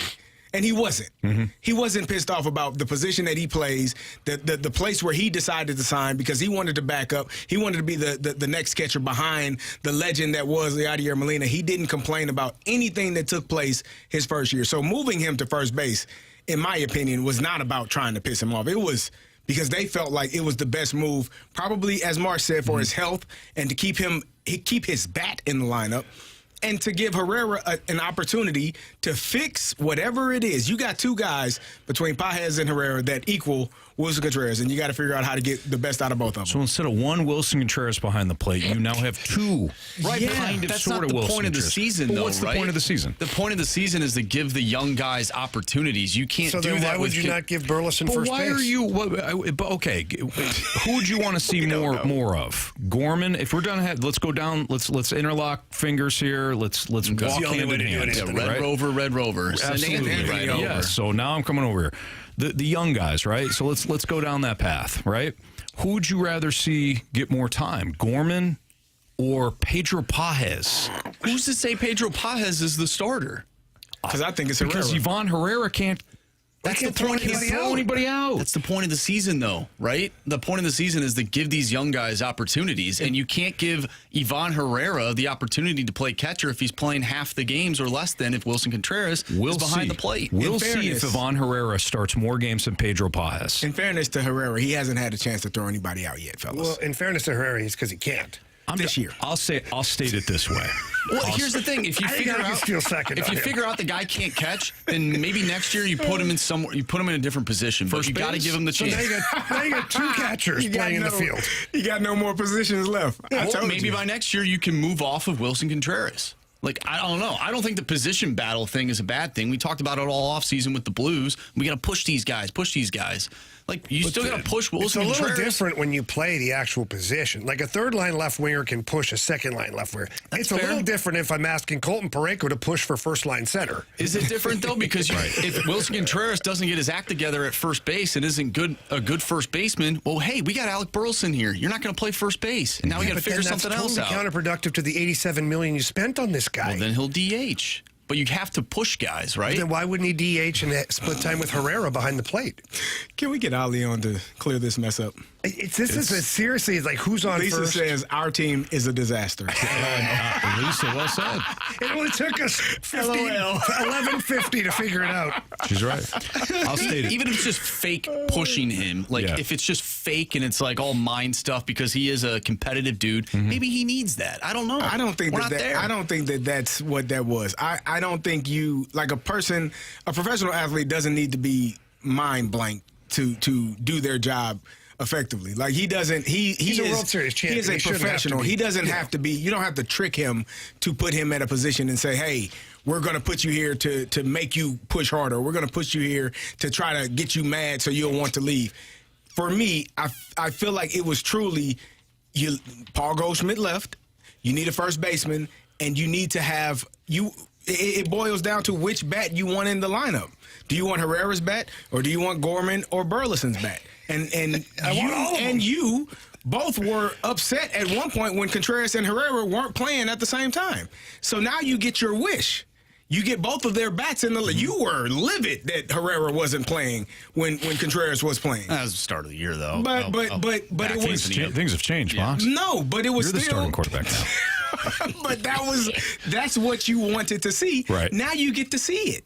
And you're complaining. All right, let me just state this way, because John's yelling at us in the snake pit. He said, they haven't even played a game yet. Exactly, Jason's John. like, yes, John. All right, first of all, this is how that conversation goes. Go ahead, make a statement about our Cardinals there. Jamie, anything you want, any opinion? Who am I? You're Jamie Rivers. You make a statement on our Cardinals right now. Projection. Projection that the Cardinals going to have a log jam at first base. You know what? They haven't played a game yet, so stop the opinions. All right, there goes the Cardinals. So we've now eliminated the Cardinals conversation take him off from the the entire show. rundown here now. Now, if I can take another step forward when it comes to spite, and my spite levels are pretty high right now. If Ivan, and I'm looking at you, Marsh, and I'm looking at you, Carey, you two. If Ivan Herrera is the catcher, and I am any team in the NL Central, I am stealing every single time I get on first base. And I don't want to hear you guys cry about it. Let me help I'm you. going first to second, second to third. No. I'm stealing all day long And I have the on solution. your dumb ass. I have the solution. Don't let runners on. There, done. Have you seen this rotation? There's going to be guys all over the place. Is it possible? Sorry, this season hasn't started yet. Miles Michaelis might be a Cy Young guy. I don't know. Well, let's slow down now. Is it just possible that Alec Burleson was just taking reps at first base? No, because at some point he's a first baseman. He's an actual first baseman. He's an outfielder. The tweet. What the hell are you guys talking He's a first baseman who plays the outfield. The tweet indicated that there was like a first base battle, right? Like, is it possible he's just taking reps at first base? Because why would he take reps at first base? Because at some point somebody else got to play first base. There's our controversy. Wilson Contreras is not going to play 162 games at first base. Well, why not? Because I've watched this team. They give guys off Cal days. Ripken play 162 games? He's not Cal Ripken. Yet. I'll go back to my original point. They're going to play the matchups. Guys are going to be moving all over the place, all that stuff. No. Yeah. No. Yes. No. Welcome to the Cardinal nightmare again. I refuse. Jump back on the merry-go-round. Lisa says, Marsh, this has been the best segment ever. All right, it's Fast Lane on 101 we can still ESPN. go another 10 minutes. Oh, yeah, easily. Absolutely. All right, it's Fast Lane on 101 ESPN.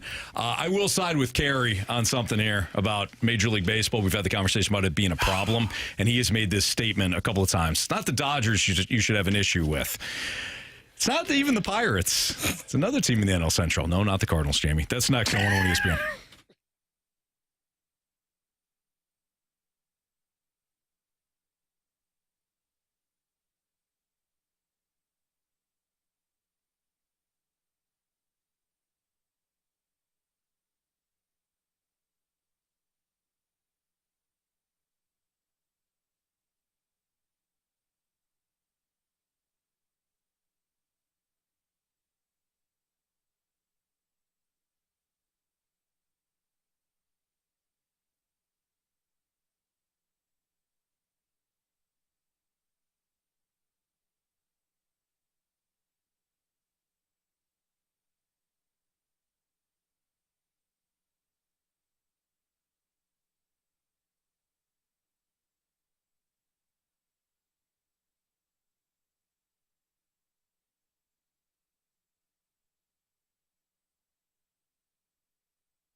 101 ESPN Sports Center.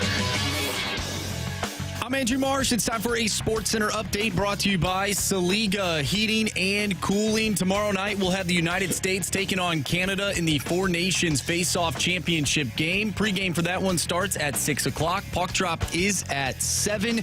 If you've missed anything from today's show, including our healthy debate on who's going to play first, make sure you go to 101ESPN.com or check out the free Dobbs Tire and Auto Center's 101 ESPN mobile app. Just head to the podcast page and you'll find all of our full shows there, and it's all brought to you by the Schaefer Door Company. More baseball talk coming your way next right here in the Fast Lane. I'm Andrew Marsh, and this Sports Center update is brought to you by Saliga Heating and Cooling, an independent American Standard heating and air conditioning dealer.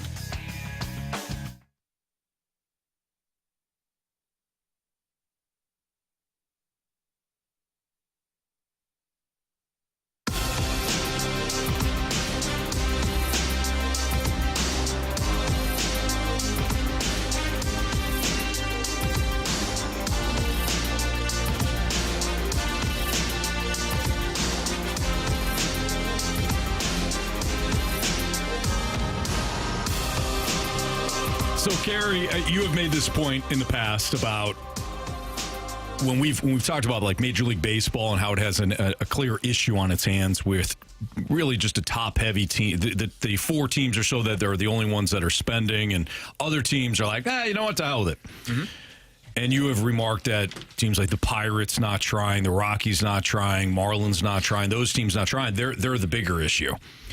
Can I introduce you guys to the Milwaukee Brewers? Sure. Oh, wow. So I was reading an article at The Athletic about the Brewers, and it's a complete breakdown about the Brewers and how they've basically have put together a team that has won the NL Central, and they've done so like with magic, basically. They don't spend a lot. They're very smart, and they don't go for big time free agents.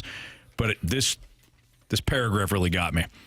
Opening day is still more than a month away. The Brewers could still add a free agent starter such as left-hander Jose Quintana.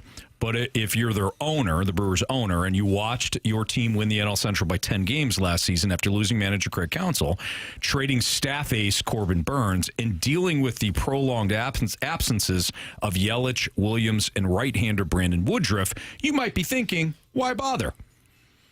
And there's another paragraph which detailed how the Brewers are just, hey, make the playoffs, do it in the cheapest way possible. Please and thank you. Are you not entertained? Carey, you're right. This is way worse. And what the Pirates and the other teams that don't spend a damn thing, and I know the Cardinals fit in that category this past offseason, but typically the Cardinals have tried. Those teams are worse. This is not much better, though. Well, and we know the Cardinals have operated in this manner, too. That's the mindset. Just get in. Can we at least agree that this is an issue? It's a problem. Nobody wants to see that. No. But so that's what I've been saying. It's not, don't blame the winners. Don't blame the guys that are actually trying. Can we blame the middle and the bottom? Blame everybody else. Okay, fine. Do better. Fair. If you don't like it, spend more money. It's Figure brutal. it out. How is this good for the game? And you finally are. I'm so happy about this moment. Don't you finally? I'm happy about this moment. You finally came around to understanding. You don't blame the winners. You don't blame the guys that are trying. You blame the people that don't give a damn. Yeah. Their fan bases show up every night to watch a team play that doesn't care. Yeah. The ownership doesn't care if you're going to be here. Doesn't care if it's 5,300 of y'all. I can win the NL Central not trying. How do you like welcome. now? You're welcome. And then you win, and then you validate everything that you already said, which makes it even worse. So, that's where I've been. It drives me crazy. Yeah. And I'm not absolving the Cardinals because the Cardinals have fit in this model too. Philosophy. This is the Cardinals. The Brewers just took the Cardinals' philosophy and done it better for the last few years. There you go. Because they've done it. Actually, they've done it cheaper and won. Drives me insane. Yeah. This is a problem. I agree. When the Toronto Blue Jays aren't paying, you know that Vlad Guerrero has spent like 0.0 days on the injured list? He has been healthy. He has been productive. He has been your star, and they can't come to an agreement. And you want to be mad at the Dodgers when they sign him next year. I don't want to be mad at the Dodgers. You want to be mad I hate the Dodgers. at the team that says, you know what? We will reward you for being an outstanding player, for not getting hurt, for doing your job at a high level. We'll pay you as you should be paid. Mm-hmm. And everyone else is like, I'm not paying him. I don't want to pay him. Hey, how much you want? I don't want to pay him. I show up every day. I show up every day to work, and you don't want to give me a raise? Huh? When my contract is up? Nah. It's infuriating. Be mad at Vlad. Be mad at Toronto. From an entertainment standpoint, that Mumsy's is Blue Jays. I know. Mumsy's, but she should be livid. They may not sign Bo Bichette either. You're going to have no Did she Vlad, say no Vlad Bichette. was her favorite player? One of her favorite players? She likes Vlad. There you go. She also liked Alejandro Kirk, too. She did. She liked the old Kirky cigarette machine run around the bases. Kirky baseball. Old Kirky baseball. I saw a tweet regarding Vladimir Guerrero Jr. and it was something along the lines of like the Blue Jays have been willing to spend all this money on other players, but they won't give the money to their homegrown talent. They were in on Shohei a year ago. They're in on who Sasaki and also Juan Soto. They're in on Juan Soto. Like, and you don't want because you don't value the guy you got. You know, or, come on, or you dance just, with the one you came with, huh? Or you just think that he'll just take whatever you give him because he loves being a Blue Jay. You lost sight of what's. He's already said that he wants to remain a Blue Jay for his entire career. So we'll just nickel and dime him. Let me know how that works out for you. Not gonna be great. Yeah, no, it might be okay for this year because he's going to want to hit astronomical numbers for free agency. True. So the Blue Jays might. Well, you're going to have to trade him. You're going to have to trade him at the deadline. Well, unless you resign him. No, unless you're in a pennant run. Like, then you just eat it. Look at Juan Soto. You have got to trade him. What, the Yankees didn't trade Juan Soto at the deadline. Yeah, they were all in. They're the Yankees. But they were all in. If the Blue Jays are up at the top of the division, they have a playoff spot, Max Scherzer shoving again, things like that, like, you're not trading him. Cardinals You're going to get nothing. Holes. You're not going to get. What did the Yankees get for Juan Soto? They got an ALCS And title. what if the Blue Jays think that's what they can get? Are you the Yankees, Blue Jays? Do you have Stanton and Judge You're missing my point. and Jazz Chisholm? Well, you get a draft pick. Chisholm. That's second And base. DJ LeMahieu. You get a draft pick out of it. Oh, okay. Compensatory pick. A compensatory pick compared to a massive prospect haul. Come on, Marsh. I'm just saying. I'm throwing out what could happen. It's embarrassing. Not saying that's what I would do. Major League Baseball is embarrassing. I'm going to start watching European soccer now. Well, no, I'll stick with baseball. All right, it's Fastlane on 101 ESPN. What, Jamie? You got something to say? No, you're fine. Go ahead, Ed. Jamie's got to save us again in the Gauntlet. That's coming up in about 15 minutes or so. Wait for that one. PK Subban discussed the NHL, and he compared it to the NBA, and it kind of posed a question of what do NHL players have that NBA players are lacking? Oh, where do we start? Carey. That's a lot. Clearly, the two former athletes have opinions on this. We'll get to them next on 101 ESPN.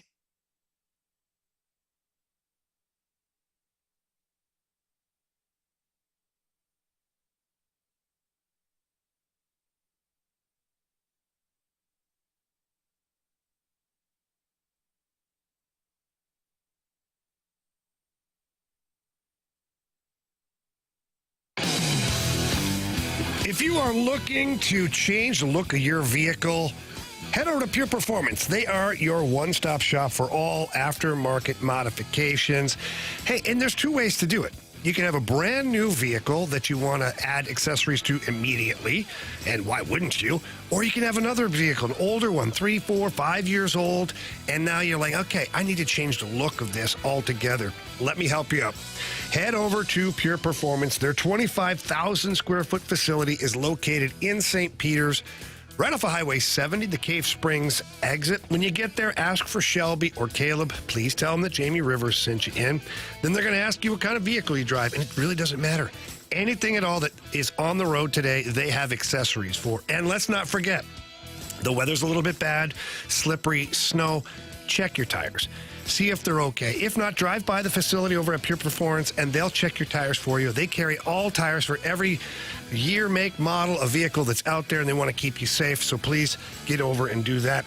But when it comes to accessories, nobody does it better than Pure Performance, and you can also check out all of their inventory online. Just visit them at pureperformance.com.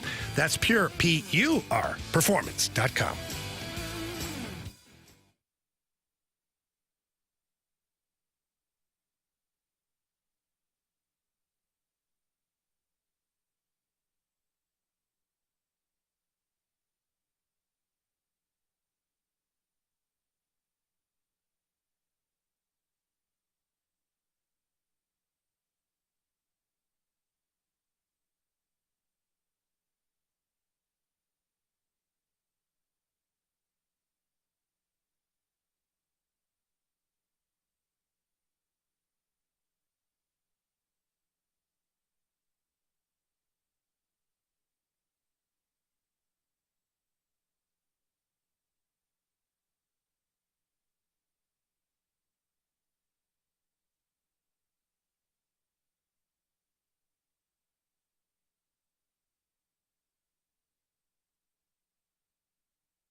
All right, we got an Omaha situation going on right here.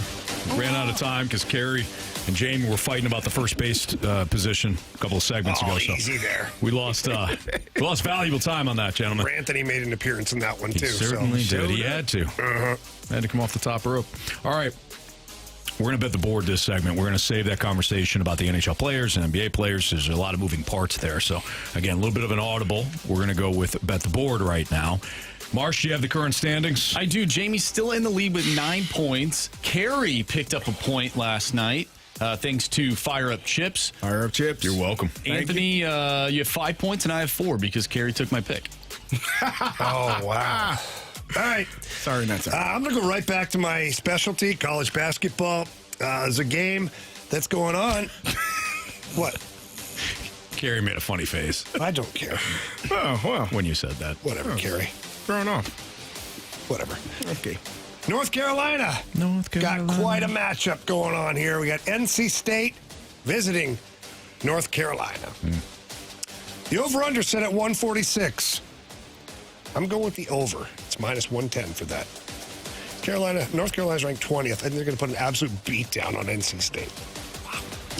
Like 80 to 68. You're going to the over? I'm going with the over, yeah. All right. I did the math. I saw you doubting me. I was just making sure. What was the total? 140. 146. You had 80 to 68. So you just got over that. That's all I have to do.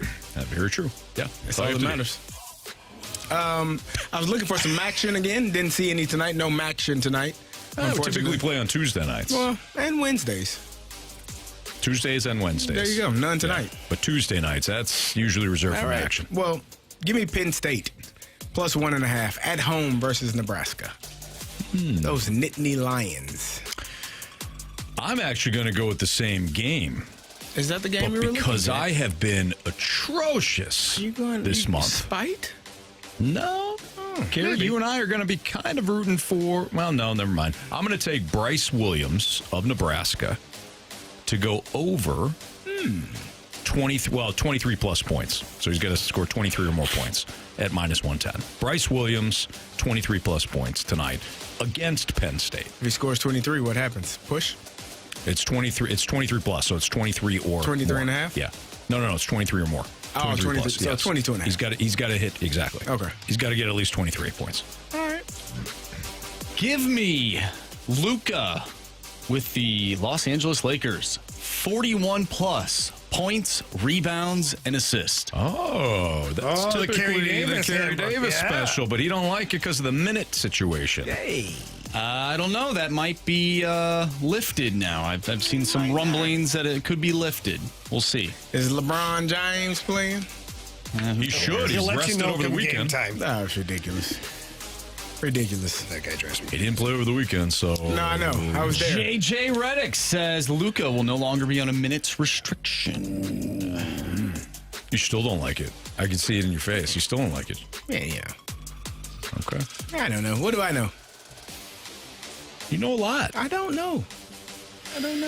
I have no clue. You know a lot about Luka. I know Luka is a good basketball player. Carey, you knew that the Wizards would cover. I did beginning know of that. the month. Thank you, Anthony. Against the Spurs.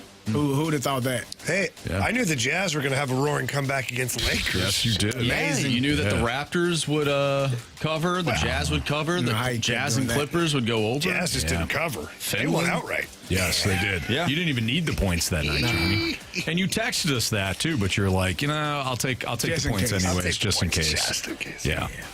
We also have your chance to score a pair of single session tickets for the 2025 State Farm Missouri Valley Conference men's basketball tournament. The MVC tournament is hitting the court March 6th through the 9th at Enterprise Center. All session and single session tickets for Arch Madness are on sale right now, but you could text in to 314-399-9646 to win some free tickets, or you can register to win now at 101ESPN.com or on the 101 mobile app.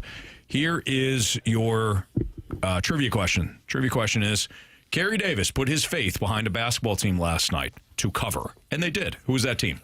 Who was the team that Carey Davis supported last night, and rightfully so, after they covered last night? Text in, if you're the 101st texter, to 314-399-9646. You'll get the free tickets to go see the Missouri Valley Conference tournament. Gauntlet and Gauntlet trophy opportunity for Robbie next on 101 ESPN.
Welcome back. I have the pleasure of being joined by my friend Katie from Elite Comfort Experts.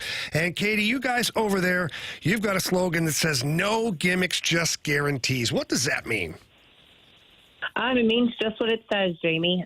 We aren't going to offer a discount or a rebate unless it is a true discount or a rebate. And now I know that you guys over there at Elite Comfort Experts, you guys care about the customer. Customer service is really your number one priority, isn't it? It truly is. We want everyone to trust us when we're in their home, whether it's a technician or myself, to come look at giving them replacement options. We did win the 2023 BBB Torch Award for ethics, basically for trust. And, yeah, we definitely take pride in the fact that we are honest and we'll give you the best synopsis with your system. Yeah, they will. And they do such a great job of maintaining, too, over at your home. And right now, look at the weather outside. You may want to give them a call, have them come over and check out everything before it's too late. So please get over there, check them out at EliteComfortExperts.com. That's my friend Katie over there. Give her a call as well. But again, visit EliteComfortExperts.com. Katie, thank you so much for your time today. Thanks, Jamie.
Warriors, 4 categories, 1 challenger.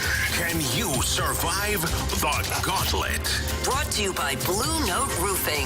Roofing, siding, and gutters. Visit BlueNoteRoofingSTL.com for a free inspection. So our guy Jamie Rivers had to be the hero on Monday. He had to step up for Team Fastlane and defeat Hal. Oh, Shallow Hal was tough, too. He was tough. That was a battle. It was a very good battle. And now we need to call upon Jamie Rivers again because Robbie has decided to go through us like hot butter. He's the knife. Hot knife through butter. us like hot butter. He's the hot knife. We're just butter. Could be cold. If we're hot, we've already melted. You get it, Jamie. Mystic. They go through us like melted. We're perfect for corn on the cob. Yeah, true. Very true. Yeah. What's up, Robbie? Not much, man. Just been out here making lemon-colored snowballs all day long. Make sure you don't eat those ones, Robbie. Oh, man. I saved some for you guys. Perfect. Gary loves that. I'll pass. Well, Robbie already declared that he's not a good guy. That's why he picked Marsh first. Then he beat me. Then he beat Carey yesterday. All random. So we'll find out what Robbie gets today. You all but had random too? Yeah. Everybody. Are you serious? Yeah. Yep. That lines up for random today. Yeah. What's it set at? Minus 150? Minus 150. Yeah. All right, Jamie. All right, I'll get that guy out of here. Get out of here. Robbie, good luck, man. Hey, all right, man. I'll see you in a minute. All right. Yeah, good luck to me too, Robbie. Thanks. Yeah, good luck. All right, Jamie is now in the cone of silence. So, Robbie, go ahead and tell Marsh to spin that wheel. Oh, Marsh, spin that wheel. I'm assuming you want random. Geez, I feel like I should be rooting for it. All right. Marsh has got kind of a sly look. What do we got? It is not random. It is not hockey. It is baseball. Baseball. Okay. How do you feel about that? All right. I'll do it, man. That was my second. That would have been my first pick, actually. All right. Okay. All right. Well, you're going to get 4 baseball-related questions, all worth 2 points unless you ask for the options. If you ask for the options, thank you, March. Those questions are worth 1 point. Are you ready? Let's do it. Here we go. Question 1. Where did new Red Sox slugger Alex Bregman play college baseball? Alex Bregman, you're going to have to give me the options on that. Sure. Texas, Alabama, LSU. Texas, Alabama, and LSU. I'll go LSU. Final answer. All right. Question number 2. The Dodgers have reportedly reached an agreement with longtime ace Clayton Kershaw. Can you tell us the first team Kershaw beat in a World Series setting? That would have been the shortened one. And that would have been, oh, man, who did they play? They played Tampa Bay. Did they play Tampa Bay? I better take the options. Is it Boston Red Sox, Houston Astros, or Tampa Bay Rays? Oh, that's my, that was the one. That was the one I was thinking it was. I'll go Tampa Bay. Final answer. Question number 3. Cardinals right-hander Andre Palante has won his salary arbitration case. Identify the year in which St. Louis selected the UC Irvine alum with a 4th-round draft pick. I believe that was in 2018. I'll go 2018. Final answer. All right, Robbie, final question. Last season, only 4 major leaguers managed to play all 162 games. They were Marcell Ozuna, Matt Olson, Pete Alonso, and who else? I feel like it's somebody on the Dodgers, man. Dang it, give me the options. Bobby Witt Jr., Nick Castellanos, or Willie Adames? That doesn't really help me at all. But I'll go Castellanos. Final answer. He's a scrapper. All right. There's a deep drive in the left field. Last time I might wear these headphones, and that's going to be a home run for the Reds. All right, let's bring back our guy, Jamie Rivers from the Cone of Silence. Robbie, how you feeling with an opportunity to win a Gauntlet trophy? Man, I'm feeling not good. Much better the last few days. Not good today. Okay. All right. Jamie's going to put his headphones on right now. Back from the Cone of Silence. How was it, Jamie? Really quiet, man. With Mike Ryder not here, it's really quiet in there. Danny came by, Solomon from KSHE, talking about he's going to be up in Minnesota with his son. So, big hockey guy. I saw Piddles out there as well. Piddles did a little walk by. Mm-hmm. Did he? Yep. Did he talk to you about North Carolina? No, he didn't. Actually, I should have asked him. I should have talked to Jackson before I made my pick. Well, you were doing that during the baseball season. Yeah, you did. I didn't approve of. Yeah. I don't care. Yeah. You don't know. Okay, wake up needing your approval, Carey? Make sure you give you some bad information. Guys. We got something on the line here. This is come on. We got a Gauntlet trophy potentially. He's reveling in this right now. When you're done. What, we're going? Yeah, we're going. Okay. Drop the gloves. Let's go, baby. You're next. You get the winner. Good. Hopefully you guys beat the hell out of each other. At that point, you'll both be on the ground. I'll carry the cart. Yeah. I'll be the ring guy. The ring guy. All right, here we go. Wait, what's my Baseball category? is your category. Baseball is your category. I love baseball. Gary? Pack a lunch. Question 1. Yeah. Where did new Red Sox slugger Alex Bregman play college baseball? I know this one. You do? Yeah, because of all the recent Alex Bregman discussions.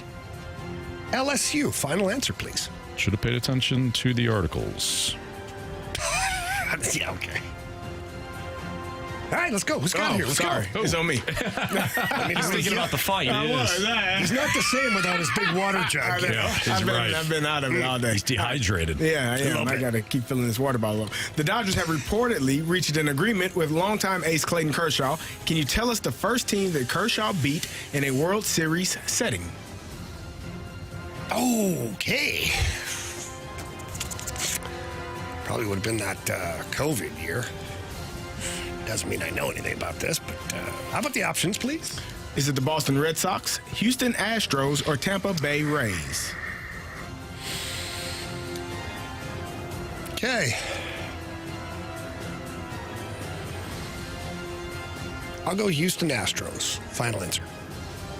Question number 3. Cardinals right-hander Andre Palante has won his salary arbitration case. Identify the year in which St. Louis selected the UC Irvine alum with a 4th-round draft pick.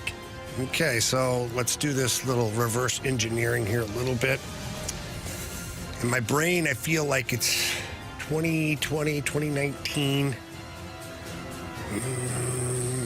2018, in that area. That's probably going to be my options. I really don't know. I'll go with the Blues Stanley Cup. 2019, that's my tiebreaker. The Blues won the Cup that year. All right, Jamie, last question. Last season, only 4 major leaguers managed to play all 162 games. They were Marcell Ozuna, Matt Olson, Pete Alonso, and who else? Well, it wasn't Contreras, Carey, as we know. That'll be this year. There you go. Yeah. Yeah, you know what? How about the options, please? Sure. Bobby Witt Jr., Nick Castellanos, Willie Adames. Okay, so Bobby Witt Jr., Nick Castellanos, and Willie Adames. Witt, Castellanos, Adames. I feel like Castellanos is the outlier. Like, he shouldn't be a part of this group.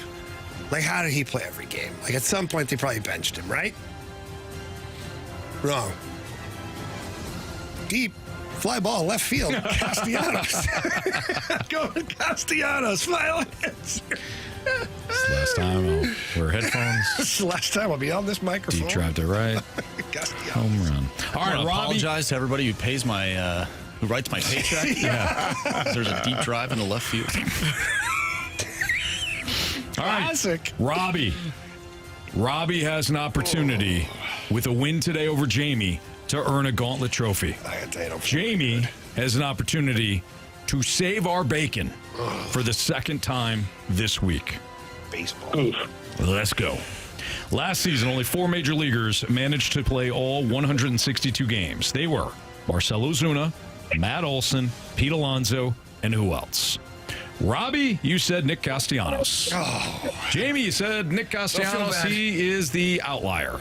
Give me Nick Castellanos. Correct answer is Nick Castellanos. Nice job, guys. Both of you needed the options. We're the 1-1 tie. Let's go to the first question.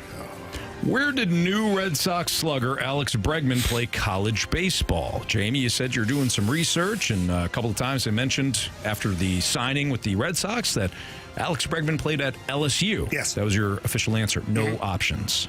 Robbie also said LSU. Of course he did. Correct answer is LSU. But Jamie didn't need the options, as I mentioned before. Robbie did, so Jamie's got a 1-point lead over Robbie. The Dodgers have reportedly reached an agreement with longtime ace Clayton Kershaw. Can you tell us the first team that Kershaw beat in a World Series setting? Robbie, you said, I think it's got to be the Rays. It was the shortened season, the Rays. Don't give me the options. Rays were an option, and you went with the Rays. Jamie, you also took the options, but you went with the team that Nolan Arenado hates, the Houston Astros. I don't think he hates him. Obviously he does. Correct answer is? It's the Houston Astros. Jamie, up 2 now. Yes. Jamie, up 2. Comes down to this. Oh, no. Which one's this? Cardinals right-hander Andre Palante has won his salary arbitration case. Identify the year in which St. Louis selected the UC Irvine alum with a 4th-round draft pick? This is how it's going to work because you have different answers. Robbie, without the options, said 2018. Jamie, you went with 2019. Yeah, just because. Because the Stanley Cup championship was won in 2019. Yeah, that's my reasoning. If it's any year besides 2018, Jamie wins. If it is 2018, we've got a walk-off because Jamie's up by 2. I'm like sweating. I am. Robbie. You have chosen poorly. You lose. Not today. Correct answer is 2019. 2019 is the correct answer. Jamie wins the gauntlet today. Robbie, you fell one short, just like Hal. You fell one short today. I'm sorry, man. I will be avenged. The Avengers. I'm sure you're going to stop by Jamie's house with some of those lemon snowballs. Oh, yeah. Come on over. Absolutely. Robbie, you were a lot of fun, man. Thanks for playing, and thanks for listening. Appreciate it, guys. Take care, Robbie. You Thanks, too. Robbie. Thank you. Bye. Nice job, Jamie. Good job, Jamie. I'm Nice sweating. job, Jamie. Robbie was great. Robbie was awesome. He was a lot of Robbie was fun. great, Nice guy. Can we not It turns do out this? he's a nice guy. Yeah. I don't know. He was a nice guy to us. Maybe he was having a bad day. Maybe he was having a bad day. That Can first we day. not do this anymore, where we let them beat 3 of us? What was the fun in that? I mean, You get to play the hero yeah, Mario. I just happened to be the guy this time. twice. One this of week. you may have to do that, too. Well, we'll be all right. We'll be fine. As long as we don't get random 3 times in a row. That was rough. And T-Bone did come in today, and he redid the random and said, good luck. So he obviously found some crazy questions again. Well, one of us will be getting random at some point. Yeah. All right. Nice job, Jamie. Well done. Way to save us.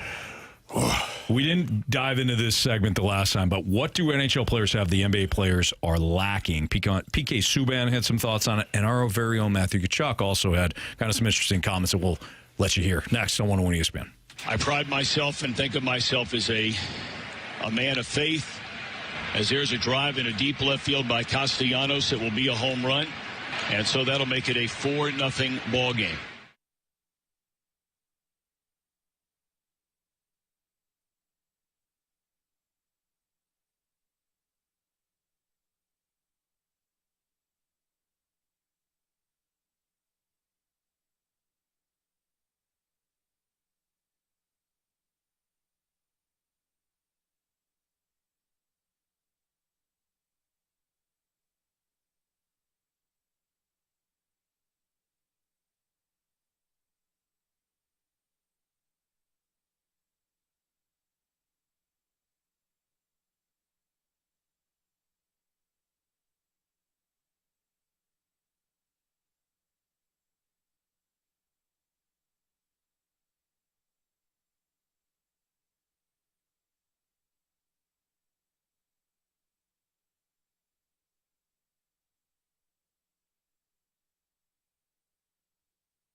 Well, this time of year can be difficult to sell your home. And maybe you need to sell your home, but you don't know when to list it, what price to list it at, all of those things.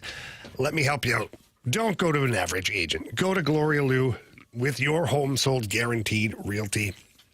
Gloria understands the landscape here in St. Louis, St. Charles, the entire area. Gloria Lou knows that each zip code here in the St. Louis area carries a different price tag. And that's where she really can help you out. She's going to help you find the right price to list your home. And then if you need any little improvements to dress it up a little bit, that curb appeal, she knows exactly which ones to do with them, then they don't cost you a lot of money. And Gloria Lou, her main focus is getting you to the closing table. She's got a database with thousands of buyers that are ready to purchase your home. That creates a lot of traffic to your listing, hopefully more showings and hopefully more money. Fingers crossed for you when all is said and done. So please call the best in the business. Her name, Gloria Lou. Her number, 314-325-6888. Again, that's 314-325-6888. or it's pretty easy. You can always visit GloriaHasTheBuyers.com.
It's Fast Lane on 101 ESPN. Eric Engels tweeted out that he has great stuff from Brandon Heigl when asked about the need to initiate the physical stuff versus a banged-up USA. So Team USA, Team Canada, they're going to go at it tomorrow night in the Four Nations title game. And hey, Brandon Heigl said, I think we're out there playing for the flag, not the cameras. That's a part of Canada that we have in there. We don't need to initiate anything. We don't have any group. Keep reading. Hang on. We don't have any group chats going on. We're going out there playing our game and then giving it everything and doing it for our country. We don't need to initiate everything. We're just going to play as hard as we can and do it for the flag on the chest. Great stuff, you know? Well, our very own Matthew Tkachuk said... Gotta be careful who you pick a war of words with. Yeah, so Matthew Tkachuk had a response. He said, well, I mean, maybe their team doesn't like each other if they don't have group chats. I think that's just a player enjoying his opportunity, Tkachuk added. I think that our team does not care about anything that they say, and there's been a lot of chatter and talk from individuals, but we care about one thing in this room, and we have millions of people that are watching us and supporting us around this country, and we're very prideful in playing for them and the guys in the room. It's an opportunity for a life. It's the opportunity of a lifetime for us. It's awesome. First of all, can we highlight the two slights? Yeah. Right out of the starters blocks. They must not like each other if they don't have a group chat. And what was the second thing he said? I think that's just a player enjoying his opportunity. Yeah. I think that our team does not care about anything that they say, and there's been a lot of chatter and talk from individuals. Oh, man. But we care about one thing in this room. We have millions of people that are watching and supporting us. Yep. Be careful. Yeah. Be careful. So PK Subban was on Get Up, which is the ESPN program Get Up, most of you know. And he talked about on what the NHL has compared to the NBA, and there's a lot of comparisons going on, obviously, because as CD experienced the sun over the weekend, the NBA is boring AF, and they're not competitive, and the guys aren't competitive, and they don't play hard. So this is what PK Subban said about the NHL compared to the NBA. You can't compare the cultures because of the way the game is played. You can step on an NBA floor and go through the emotions. You can't do that in hockey. You can't. Like, the culture of our sport, you have to play it with passion. You have to be willing to fight. You have to be willing to leave it on the ice. That's what fans are investing in. So for us, when we charge $1,500 for a ticket to come to fans know what they're getting. Cale Makar, the best defenseman in the world, wasn't in the lineup for this game. This was the most viewed game that we've had in years. And you see it, it's because it's not just based on the skill and talent. It's based on the pride, honor, playing for the guy next to you. I got a question for the NBA players. What the hell are you playing for? What are you playing for? It's not about the money. You make all the money. What, you're injured? Well, there's a difference between being hurt and injured. Are you hurt or are you injured? There's a difference. In hockey, we play hurt. We play injured. That is the culture of the sport. It's always been that way. So you want to talk about the business, the CBA. Fans get all of that. But what do fans resonate with? They resonate with what's real. You got to fight sometimes for your country. You got to compete. You got to go out there and leave it on the ice because those people are paying the price of admission. First and foremost,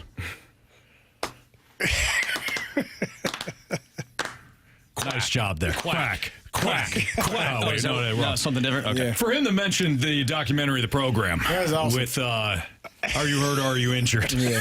PK with an all-time rant there. That was fantastic. He's absolutely right. He's accurate. What do NHL players have that the NBA players are lacking? He nailed it. What are you playing? What are you playing for? Yeah. Who are you playing for? I just wonder, like, Carey, hockey players and football players are very much alike. Yeah. Very much alike. Yeah. You're pretty much hurt the entire season, and you battle through it, and you do whatever you have to do to win games and keep playing for your team. Like, how is it so different in another sport? Like, for real, like, I understand baseball's got a 162-game grind. They don't have the same physical confrontations with the opposition, but there is running. There's a lot, probably some groins, hip flexors, lower back. There's issues. That's a lot of baseball. Oblique. Yeah. These are legit things that can hold you in a lineup. Tyler O'Neill, all those things that you guys mentioned. All in one season. Uncalled for. But 1 month. I just think he plays hard. He does. I don't know. Carey, why is it so different? It's a mental thing, man. Like, you know this. It's not about... It's not that you're tougher physically. Like, pain is pain. Like, if you hurt something, it hurts like hell. But how are you able to mentally shut that pain out and just go do your damn job? Go to a dark place. You are it is a very dark place that you have to go to. Like, oh, it hurts like hell. Oh, well. Like, it is what it is. Ask somebody who cares. And nobody does. You won't be able to find anybody out there. So, for me, basketball players, when you talk about basketball and the difference, basketball players are soft. Like, let's just, they are. I have heard this story from so many basketball players. I went out to football practice one time. Man, I ran a slant, and that was my last day of practice. Charles Barkley has said that, too. They all say I got to do this every day? Every day? Nah, I'm cool. Like, nobody wants to be involved in that. It's a physical sport. And so I just think the mindset, like, again, you have to go to a very dark place because I've blocked somebody and couldn't feel my whole right side and was like, Lord, I hope we don't have another power O with this right shoulder I got to use. I can't even lift my arm up right now. There was a time where I popped my shoulder out and it kept popping out. And I was like, I need something to keep that in. Well, they have this harness that it straps to your side. And now your arm can't lift past like a certain spot. But that's okay because it was my top hand on my stick. So I was like trying to punch it. But I didn't say anything. I had this trainer strapped on this Hannibal Lecter looking strap on me and went out and played and try to stay in the lineup as much as I can. Listen, man, I told you I tore my shoulder up, and in practice, every time I blocked somebody, a tear, one single tear, because it was that painful. And it just looked like sweat. Nobody knew. Yeah. It looked like sweat, but it was a tear every time I had to use it because I couldn't even do a push-up. Like, I couldn't get the bar, just the bar, the 45-pound bar. One side went down, one side stayed up, and I could not use that arm. And it is what it is. It was pain. Well, but you deal with it and you tolerate it, and it is what it is. And I don't know, man. Like, you do go to a weird spot because I remember having like 2 or 3 broken ribs, And then I actually went myself to the sporting goods store and bought quarterback pads. Yeah. And had them take out the one side, had the other one here, and the trainer, the equipment guys are always great, like putting it on there. And then, the needles go in before the game. Yeah. Which, when you have broken ribs, and they go right into the bone. In between the cartilage, right? Yeah, it feels so good. You talk about tears running down your face. I was biting down on like a towel while the tears are flowing, and then you're Once just it waiting. get in you, though. But you got to wait, right? So we go there with the direct one, and then you take a Toradol, too, right here, so that everything else is fine, too. And then you strap on the pads and you go out and play. And then every time you're hitting somebody or you get hit, like you still feel it. But Anthony, it gets better. When it unthaws later on that night, about midnight, things start to unthaw. It's the most... I found myself one time in a bathtub crying. I couldn't get through. I was laying in a bathtub. I put ice in the bathtub and laying in the ice, trying to freeze it up more because it was so much pain when it was coming out. Yeah, that was awful. But the sick part, though, So you want to be a professional athlete? It's like, I remember, because I didn't get signed. I got signed by the Redskins at the time, and I missed pretty much all the training camp. And I finally got signed, and I went through practice, and I had like some bruising on my shoulders, and I was like, I'm back. Yeah, it is. Like, yeah. I used to love. I felt like the bruises. Like you're like, I missed it. Like you say that, right? Psychopath, superhero again. 1 year coming out of training camp, I wasn't feeling like I was, And then I remember I'm like, you know what? I'm gonna block a shot here, and I made sure I blocked, right in the meat and the inside of my leg. I was, now I'm back. Well, the thing is, why did you guys do that? You did it for your teammates. You did it for the city that you played for. I think fans innately are attracted to selflessness. And when we talk about these other sports, I'll even throw baseball in there. A guy that's on 3 days rest that goes out there and pitches. You have a football player who's, maybe twisted an ankle, but he's out there going. A hockey player who's got broken ribs, but he's out there playing. Like, you just aren't seeing that out of the NBA, especially with all the money that's involved with professional sports. You want to see those players put it out all on the line, because at the end of the day, some people's happiness comes from their favorite sports teams. And if those guys that are representing their city aren't doing what they're supposed to do, or at least what you think they should do as a fan, it's going to be a major turnoff. And I think that's the problem right now at the NBA. Well, and I think, too, they've got all this load management, right? That's like that's the thing. You look at a player that's being paid, let's say, $40 million for the year, and he's tired. Load management. Meanwhile, you've got a football player playing for league minimum, doing special teams only, blocking, getting his head ripped off out there every kickoff for every punt, and he's showing up every day. There's no load management. He'd rather die than miss a game. No question. So I just think there's a disconnect, and maybe it is the money. It's just a mindset, man. I don't know. It's just a different, you literally have to go, like Jamie said, it's a dark place. And it's a gift and a curse, because the gift is you're able to push through all of those things, but the curse is that's not normal. The flip side of it is that you're literally a psychopath. I remember doing this. This is a small exercise. I remember doing this with my kids. They were a little older, not quite as old as they are now, a handful of years ago, and they're doing that, you pinch the back of somebody's arm, right? You twist. And they're doing that to each other. And they're like, it hurts, it hurts. And they're like, let's do it to Dad. I said, hang on, give me a second. Yeah. And I went to a dark place. And then they went after me and couldn't get me to flinch. I was like, why you job? I just blocked it out. Just blocked it out. I just blocked the pain receptors in my brain. I want to go stab somebody. Like that. Pain, no, it's not here. It doesn't live here. You don't exist. Get the hell out of my house. I think it's a comfortability thing, too. And this is not every, NBA player. This is in all sports. If you're comfortable with where you're at, you're like, I'm in the league. I can do whatever I want. I have tenure. I can, be this person. I'm way too good for all of this. With the NBA, I think some players, it seems like to me, they don't like being basketball players, but they love being an NBA star, if that makes sense. Yeah. I mean, it's possible. The fame and obviously the money. But the ones that are ability to shoot the three. Man, you got to go through to the some paint. things. Yeah, you go through some things. Like an Illinois player? Oh, come on. And stay on the perimeter and shoot down 13 threes in a minute. 0 for 19, last 8 minutes and 29 seconds of a damn game. You ain't even trying. Hell are you doing, man? Well, if you, I think if you flip that upside down, be like, 8 for 16? Oh, Marshy. You got it for you, too.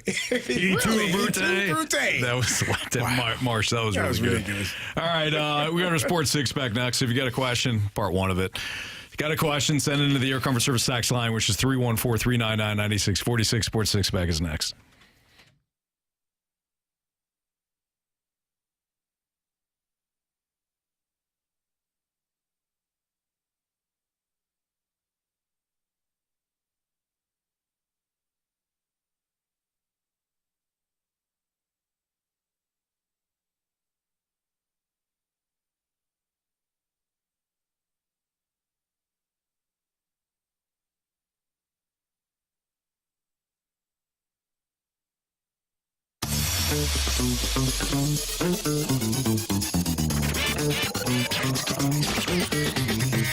Johnny Londoff, Chevrolet. The name says it all.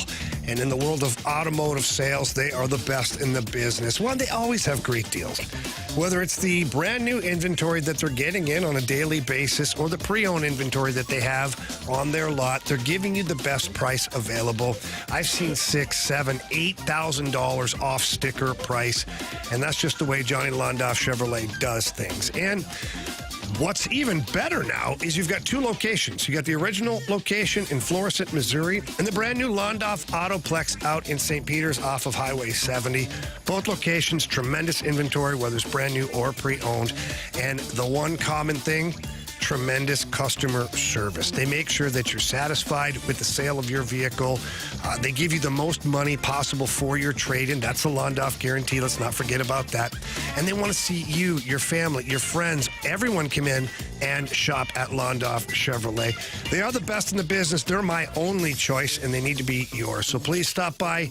Tell them Jamie Rivers sent you in. If not, visit them online. Two great websites, londoff.com or londoffautoplex.com. Are you kidding me? Johnny Londoff Chevrolet.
101 ESPN Sports Center.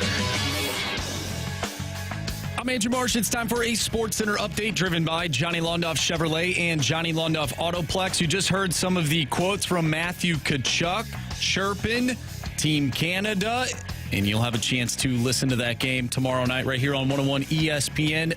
USA taking on Canada. Pregame starts at 6. Puck drop is at 7. Coming up next, we have our Sports Six-Pack. So if you have a question you want to send in, do so using the Air Comfort Service text line, 314-399-9646. We'll do our six-pack next. I'm Andrew Marsh, and the Sports Center update is driven by Johnny Londoff Chevrolet and Johnny Londoff Autoplex. See them at Londoff.com. Chevy, together we drive. Are you kidding me?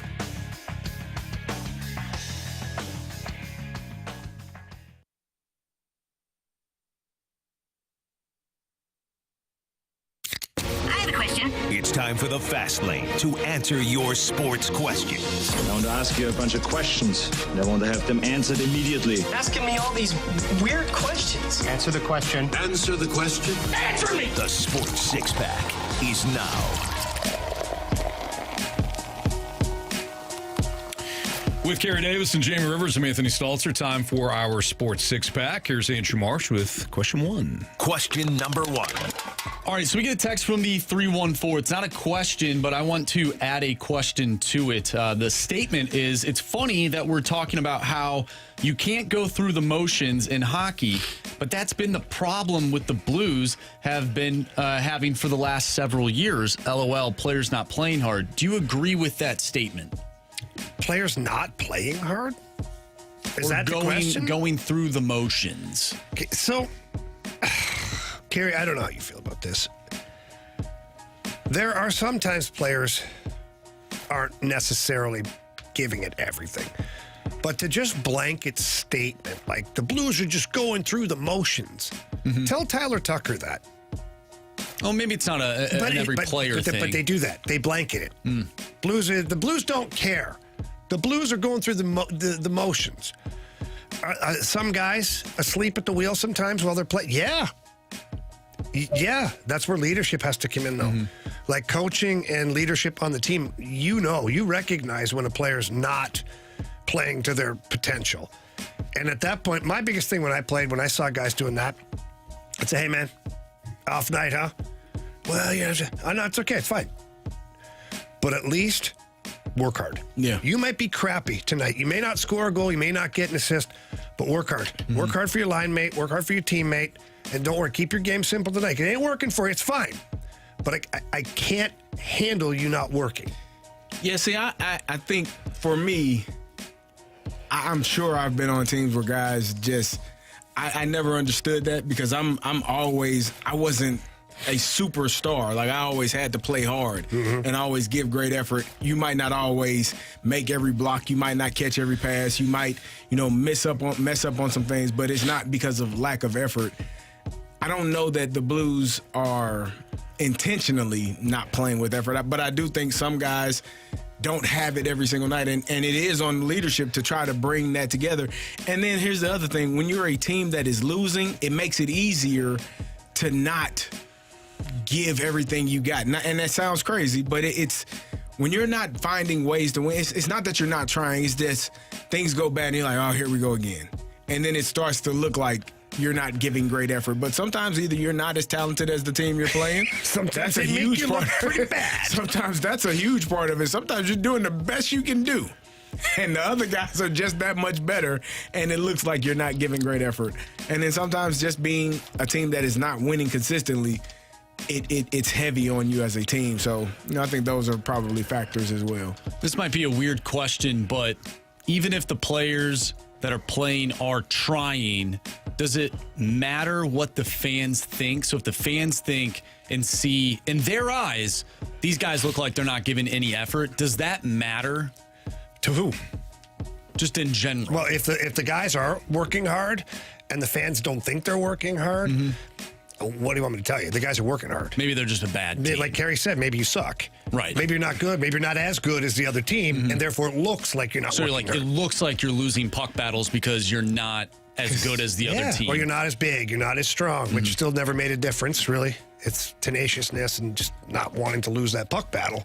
But it happens. I mean, there are teams I played on the NHL, the Islanders, we weren't a very good team. And so when we played, some of the best teams in the league, it looked like, these guys are, they're not even trying. No, we just can't get the puck. It's really hard out here. We're trying. These guys are good. This Red Wings team's pretty good. Yeah. We haven't touched a puck in 17 minutes. The Russian Five are tic-tac-toeing it around for 12 minutes. What are they doing out there? They're trying, man. Trust me. Yeah. Get the puck. I just find it, overall, I find it insulting to all athletes when a fan who's sitting there and doesn't understand the difficulties sometimes, or they're not on the field, on the court, on the ice, so you don't see everything that's going on, when they just blanket statement, well, they're not trying. Nobody's trying. That guy, they don't care. Yeah. It's not true. It's not true. Question number 2. All right, we get a question from the 636, and this actually goes good because I have a story that I think you'll find funny, Anthony. Ooh. Last night, I'm playing NHL 25, and there's a computer character. Video game every time. There's a computer character with the last name Dvorak. Okay. And I'm playing with this guy from the South, and I go, oh, who is that, old Dusty Dvorak? And he goes, is that the Oklahoma Sooner? I go, yeah. So I thought that was funny, but the question is from the 636, who is the most obscure pro athlete that you remember and why? He's pretty obscure, Dusty Dvorak. Helmut Balderas. That's a good one. He's a Czech player, played way back when in the NHL. And yeah. Who the hell is Helmut Balderas? Like, it was Helmut. Helmut, I think, is what officially, Yeah. It's funny because then when I played with Detroit and Robert Lang came over, I started calling him Helmut Balderas. And he's like, oh, Helmut Balderas. Like, he knew who he was. Man, I've played with some I don't know, just obscure, just a random name. Like Dusty Dvorak. Yeah. And Coy Detmer is a good one. Coy Detmer from Colorado. Ty's brother. Oh, yeah. Did he play at Colorado? Or Coy played I think Coy was my teammate. I'm not mistaken. At Illinois? No, in Atlanta. Coy Detmer? Yeah, wasn't it Coy Detmer? Did I make a name up? I don't think so. I don't think you made it up. Let's see here. I got one for you. Tony Graziani. What? Remember that name, CD? Coy Detmer. Yeah, Coy Detmer. He played for the Eagles. Did he play in Atlanta?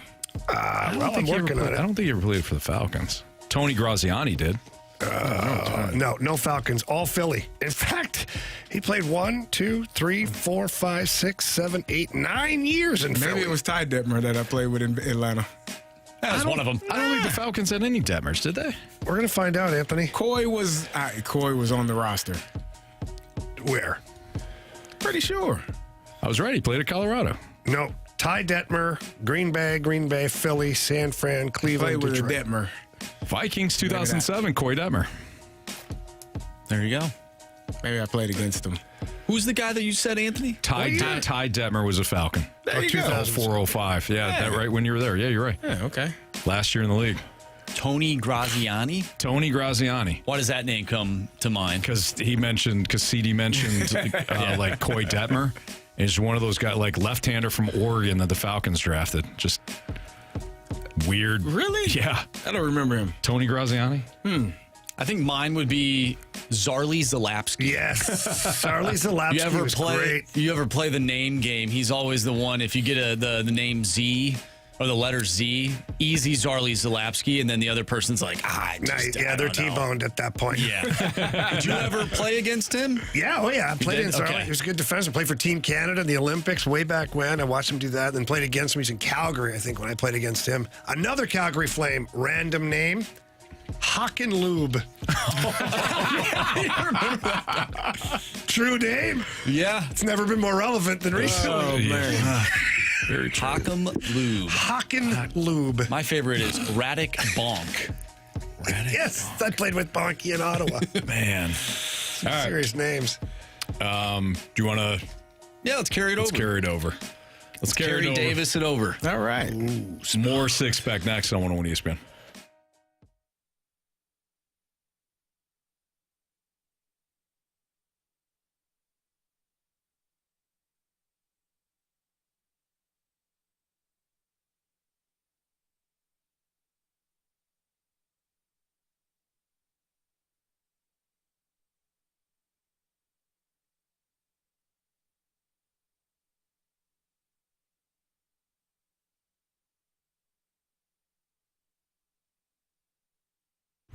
Well, we've been talking about the Missouri Valley Conference when we've got tickets available. They've got the Family Fun Pack. If you're interested in going to the Missouri Valley Conference Tournament, Arch Madness, March 6th through the 9th, and you've got a family and you want to have some great fun, go check out the Missouri Valley Conference Arch Madness on the Family Fun Pack. Family Fun Pack includes 4 single-session tickets, 4 large popcorns, 4 large sodas. You'll have an opportunity to take the family, go see a game, enjoy the tournament. It runs from Thursday through the championship game on Sunday. And right now, Drake is leading the conference, but the rest of the conference is pretty tight, whether it's Bradley or Northern Iowa or, Belmont. They're all kind of fighting for that second spot. Maybe you're alum of one of the schools. Maybe you're an alum of Missouri State. Missouri State not having the best year during the regular season, but as you know, anything can really happen in these tournaments. And a lot of time these tournaments, the Arch Madness tournament, it comes down to the wire. So check out the Family Fun Pack. $104, 4 single-session tickets, 4 large sodas, 4 popcorns, and an opportunity to have great fun with the family watching Arch Madness at Enterprise Center from March 6th through the 9th.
It's time for the Fast Lane to answer your sports questions. I want to ask you a bunch of questions, and I want to have them answered immediately. Asking me all these weird questions. Answer the question. Answer the question. Answer me! The Sports Six Pack is now.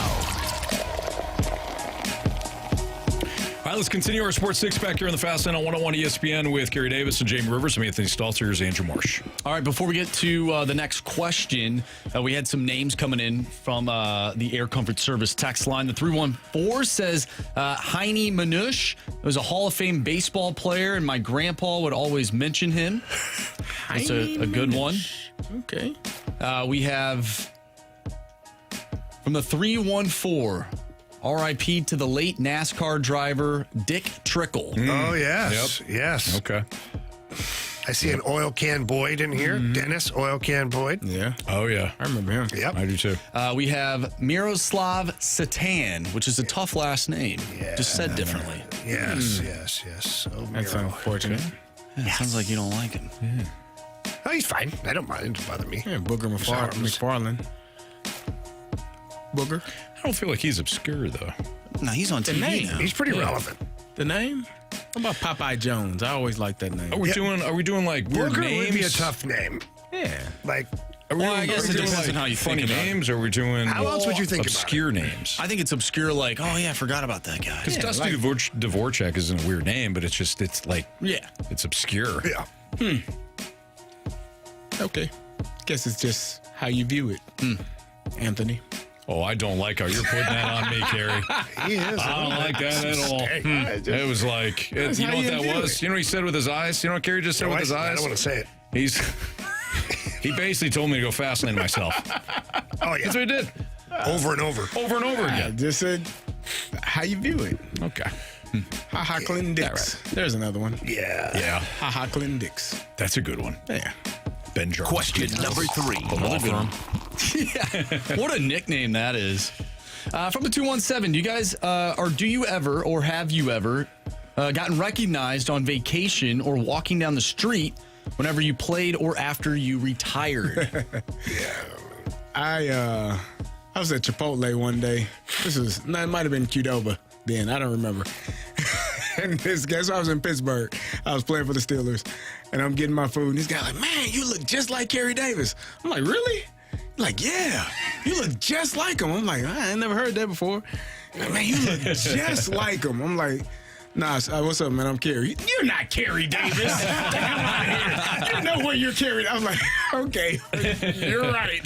I've seen Carey Davis. He was dating that one girl. Oh, man. That's funny. Yeah, that's right. Yeah. The fake Carey Davis. I get recognized more now than when I was a player. Yeah. And for obvious reasons, there was no social media back then and whatnot. And then I'm on TV for all the Blues games and whatnot. But a funny one, there's lots of different things, but the funny one happened a couple of years ago on vacation, All-Star break. Ashley and I are down in Mexico, and I'm ham-sauced, okay? And they're doing karaoke at the resort that night. And me and this one guy, Tattoo Bob, I called him. He was covered in tattoos, like head to toe. And he goes, I put us down for a song. I'm like, you did? He's acting like I won't do it. I'm like, you obviously don't know me. He didn't really, but he's like, okay. And Ashley's like, oh, God. Sir, I don't know my name right now. I'll do anything. So we get up there. Last one of the whole karaoke show. And he goes, I'm too sexy for my love. I'm like, so right on, like, rip the shirt off. I'm too sexy for my shirt. So sexy, it hurts. And then as we're getting, like, the song comes to an end, these people are, like, in the front row. They're all, like, getting excited. They're, like, videotaping, taking pictures. I'm like, this is great, you know? Right at the end, like, yeah, go Blues! I was like, no. Ashley's like, no.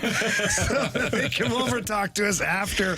And one guy's like, I thought it was you. I didn't know. And he's like, oh, and then you took off your shirt, so we knew. Yeah, there it is. That's hilarious. That's one small step for man and one giant, I have a dream. You know that movie, Anthony. Oh, yeah, dude. Black Sheep. Are you or are you not the Black Angel of Death? All right, Mark, you want to do one more? Yeah, let's do one more here. Question number 4. All right, this one comes from the 217. What reception does Nolan Arenado get on opening day? This 217 says, I'm cheering a bit louder myself. Oh, he's gonna get a standing O. Who's that? Nolan Arenado. Nolan Arenado. They Cardinal fans. Cardinal fans live for that standing O. They're gonna standing O. Whoa, Jamie! What did he say? It's gonna be awesome, Carey. What did he say? What did he say? I wasn't listening. He said something that was not nice. BFIB, best fans in baseball. What did he say? Did you say biggest frauds in baseball? He said the righteous. You just said it. I didn't say it.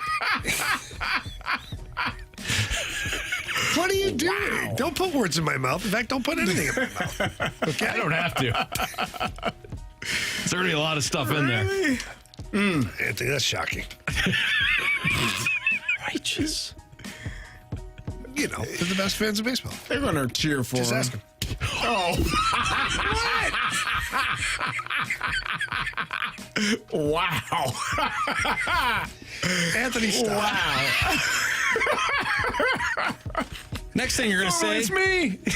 Next thing you're going to say is they'll give other players standing ovations to make themselves look better. Marshy, that's a stretch now. That's a stretch. Believe it. I'm not going to tolerate you talking ill about Cardinals fans. Are you serious? Yesterday you called me a Cubs fan. Well, now you're laying this how on he was me. talking about how the Cubs are? Hey, love them. He did. Yeah, talking about You how guys should be ashamed. great they are. Yeah. At least I cheer for another team. Oh, yeah. That's a tough team to cheer for. The Dodgers. As if that's better. All right. Well, you know what? I think we sound off on that. Jamie had the last word on that Sports Six Pack. That's for sure. That's just good stuff by Jamie Rivers, the one and only. Did we ever get mic drops on the Blues and trading Brayden Schenn? I teased it once, so. Yeah, we didn't have a lot of follow-up on that. No, we didn't. They don't care? No, they care. Well, if they need me to tease them constantly, then, they don't care. show a little effort, too. Yeah. I can't be the only one teasing. You're really good at it, though. You do tease very well. Thanks, guys. Yeah. Thanks. Appreciate you. Carey knows. Yeah, damn right he does. Yep. It's been with me for a long time. I learned. Where's Doug Armstrong's head when it comes to the trade deadline? Jamie will tell you next on 101 ESPN.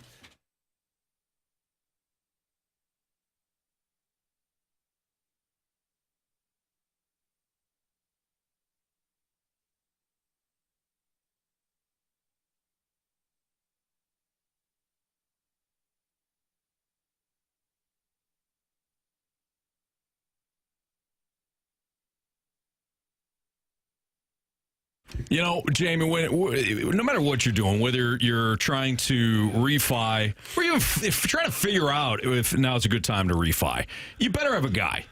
And our guy is Stewie, and he could be your guy as well.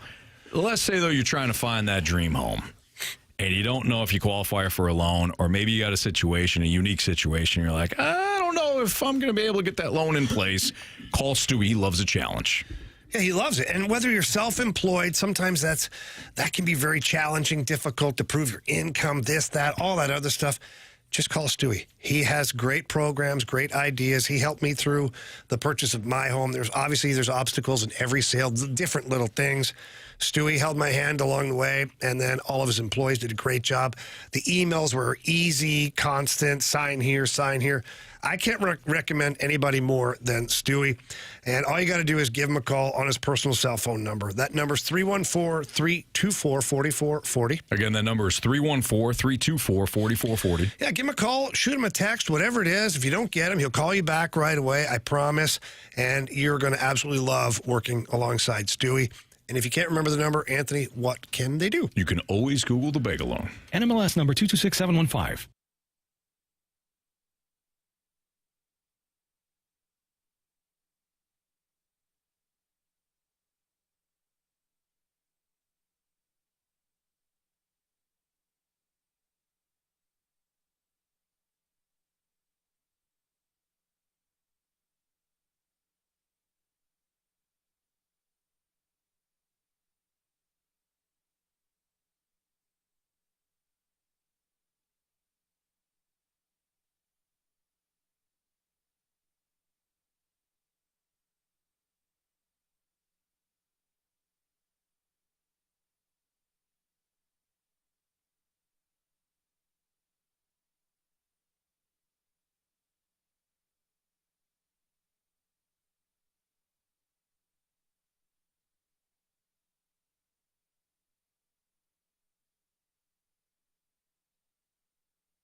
The truth is there hasn't been a whole lot of progress on that file. And that's not to say that more can't be discussed or won't be discussed. I think inevitably there will be ongoing discussions. But I don't think that Doug Armstrong or anyone associated with Brayden Schenn is in a position to say it's likely that the captain is going to be traded in time for the March 7th trade deadline. But, he's a curious piece because of what St. Louis Blues fans are keenly aware of, what he brings, right?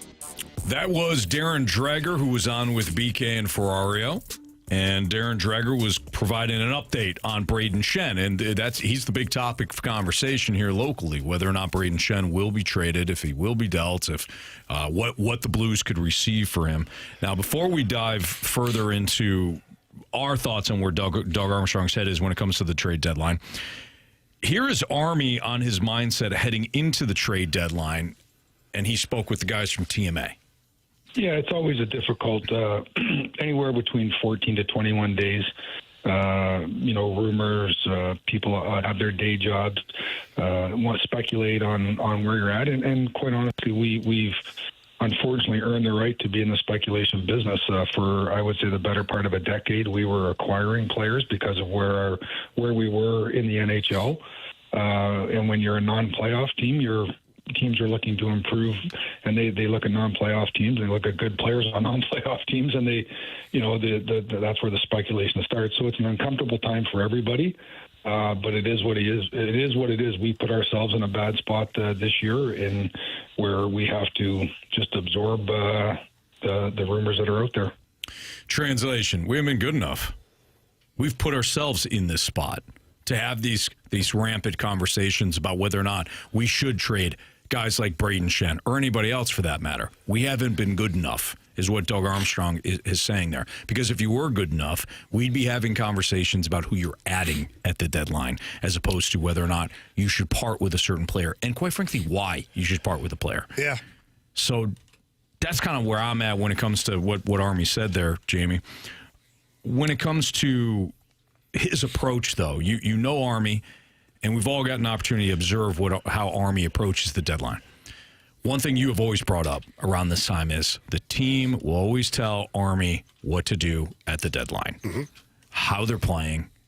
So what do you think he needs to see and when? Well, on TMA this morning, too, he also mentioned that coming out of this Four Nations break, you've got Winnipeg, Colorado, back-to-back. Those are tough games. But he said we need 4 points. If we can't get 4 points, not looking great. Because they're currently, 8 points out of a playoff spot, but Vancouver has a game in hand. So let's just say that you have to technically say, okay, you're 10 points out right now. If you lose both of those games coming out of the break, you might be 14 points out of a playoff spot at that point. Or 12 with another game in hand, whatever it is. Yeah, you're done. You're done, man. That's just too much to make up, especially with a team that, unfortunately, they haven't been able to win 3 games in a row at any point this season. And you look at the teams like the Detroit Red Wings. They were left for dead. Fired their coach, brought in a new coach. They've had 2 separate winning streaks of 7 games in a row. And now they're in a playoff spot. That's how you get there from where you're at if you're a team that's in the muddy middle of all of this stuff. So Army's going to take a look here. First 2 games, you get those 4 points, and let's say now you're 7 points out of a playoff spot. Like you're still there. You can see the leaderboard, but if you don't, man, it's going to be a tough one. For me, it's just going to be interesting to see how it all plays out, because you said this earlier, and you kind of thought that maybe that's not exactly the case. If they do trade Schenn, then it is a rebuild, and I'm looking forward to seeing Dvorsky and Snuggerud and seeing when those guys are here. I would hope that, let's get them here as soon as possible, right? Let's stop waiting around. I know Snuggerud is still playing in college, but you still got to wait until his season is over. But give the younger, just go full youth movement. Just the hell with it. If you're not going to make the playoffs, get those guys. It's kind of like what I've said about the Cardinals and getting those younger guys reps, so by the time they start the following year or the year after, they have 10, 20, 25 games under their belt where they have that experience going into the following season. And it helps kind of speed up that process if you're going to make this decision. If not, I think you're handcuffed because if you don't make the trade and you still don't make the playoffs, then what? What's the next step? Because obviously you didn't make the trade. You felt like the team was good enough. Okay, third year in a row, you're not able to make the playoffs, and you still got the same people on the roster. Yeah. So how does that shift begin to happen where you can transition to being a team that is competing for playoffs and pushing for a championship at some point? When does it start if it's not now? Yeah. Well, and I think that's the part that's sorry. No. I think that's the part where your mouth, Army Jamie. is. I know, man. My bad. Where Army is kind of handcuffed. Like, which way do you go? You can talk. Okay, good. Just making sure. And go.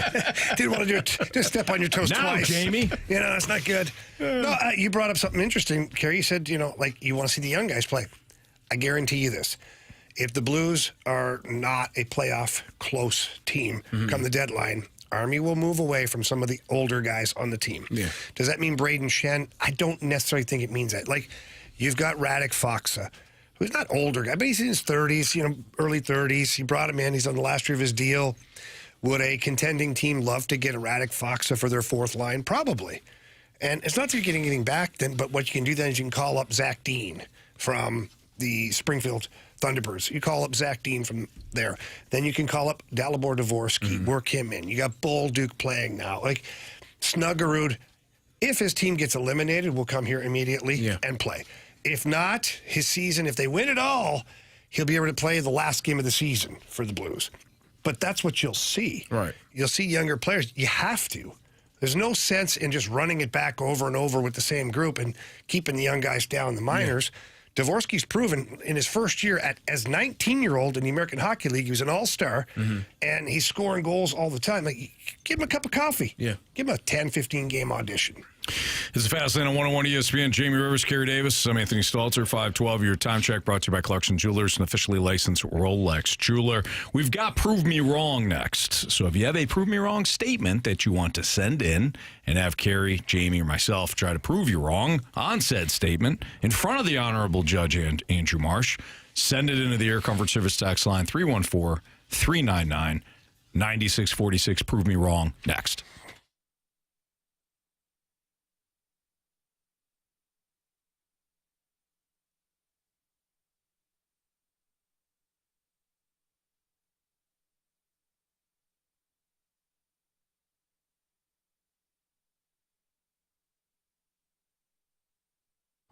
Hey, it's Carey. And fellas, when you're getting ready for work, you probably have a coffee, dinner with your in-laws, maybe something stronger. But when it's time to get hot and heavy in the bedroom, the only thing you need is Blue Chew.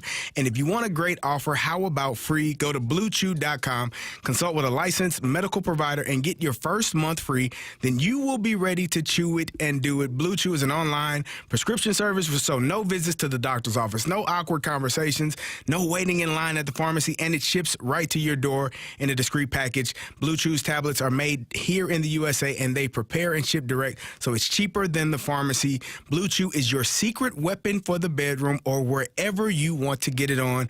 You know that us pro athletes, we train every day to perform better on the field. But what if you could improve your performance in the bedroom? No training required. That's right. I'm talking about Blue Chew. Turn oh no into oh yes. Your partner wants you to do whatever it takes to make your sex life better. So go to BlueChew.com so you can chew it and do it.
Prove me wrong, kids.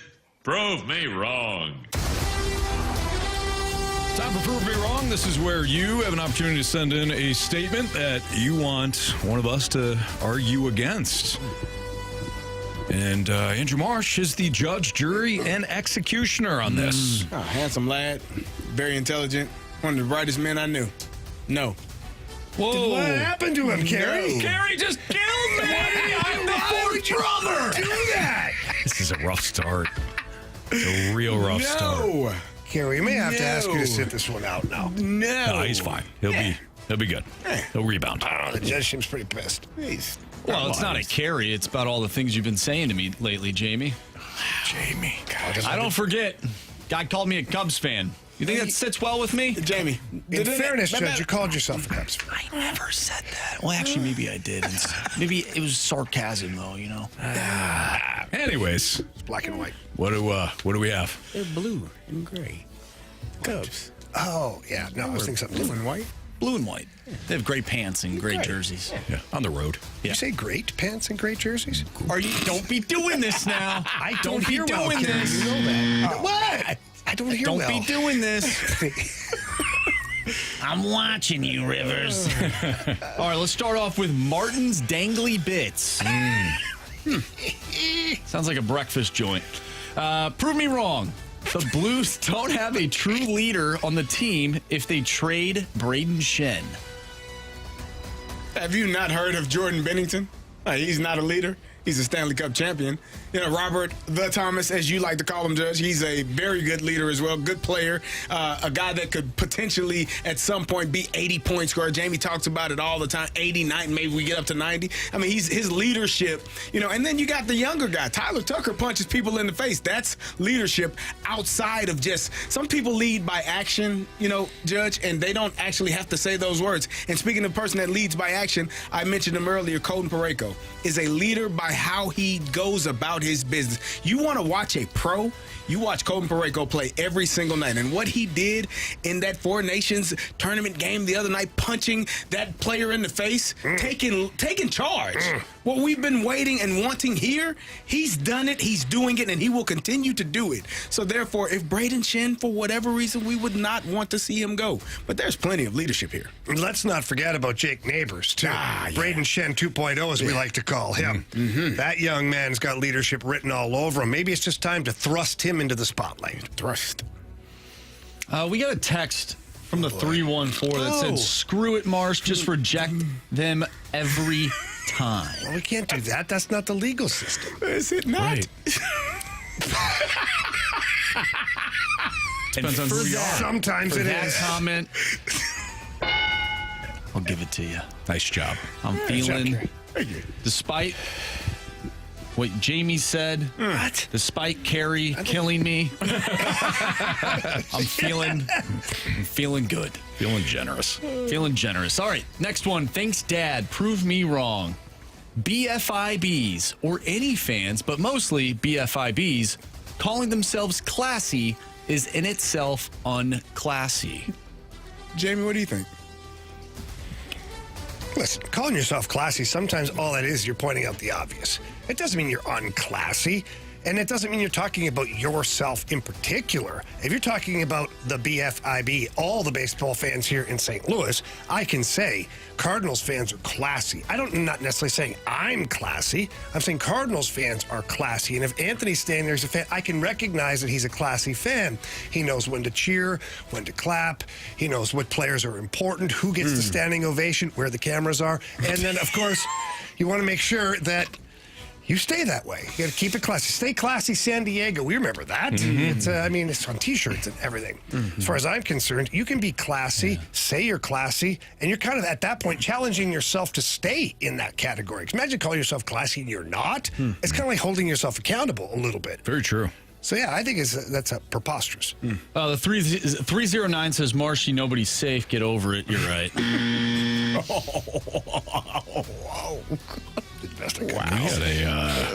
We got a tough hill to climb right now. Yeah, judges are cranky in the 5 o'clock hour. Told you not to do it this time. The listeners are, they're giving me some good insight here. Really? And I don't remember Stay Classy, San Diego. I just remember Go Fast Lane Yourself, San Diego. It's a different part of the movie. Both were on the monitor, to be fair, at different times. Yes. All right, this next one comes from Jamie's Vacation Speedo. The Cardinals will have less than 83 wins this season. They had 83 wins last year, and they had guys like Lance Lynn in their starting rotation. They had guys like Steven Matz constantly injured. They had guys that were having down seasons like Paul Goldschmidt. They had a guy get hit by a bat. They had Wilson Contreras miss plenty of time. Mm-hmm. We're talking about a less talented team perhaps a year ago, certainly one that had a lower ceiling than the one we're going to see this season. We've got younger players perhaps coming into their own. Mason Wynn was phenomenal last year. That was his rookie season. You assume he's going to take that next step. Mm-hmm. Nolan Arenado is back, and even if he just does what he did a year ago and adds just a little bit more pop, he's going to be a better player. Jordan Walker, perhaps this is his season. If Newt stays healthy, I'm sorry, Newt was in the same conversation as guys like Shohei Ohtani, Babe Ruth, Mickey Mantle, Barry Soto. Bonds, Ken Griffey Jr., Ronald Acuna, Juan Soto. Yeah. Best Bobby ever. Witt Jr. Ever. Bob. Tony Gwynn, Kirby Puckett. He was in all those. So if he just stays healthy, he's basically a combination of all those guys. That's a good point. So 83 wins a year ago. I don't remember all those names. 83 wins a year ago, Judge. Yeah. And that team stunk. Yeah, this yeah, team's they got did. more potential, higher ceiling. Higher ceiling, for sure. Anthony, as a Cardinals fan, yes, not a Cubs fan, I agree with you. Thank you, Judge. From the 636, prove me wrong. Steelers. Here we go. Steelers. Here we go. Steelers. Pittsburgh's going to the Super Bowl. Here we go. If they sign Aaron Rodgers, prove me wrong. Are you kidding me? I'm confused. Have you seen how bad that guy was? Stinks, Judge. Terrible. He was terrible. Yeah, it was horrible.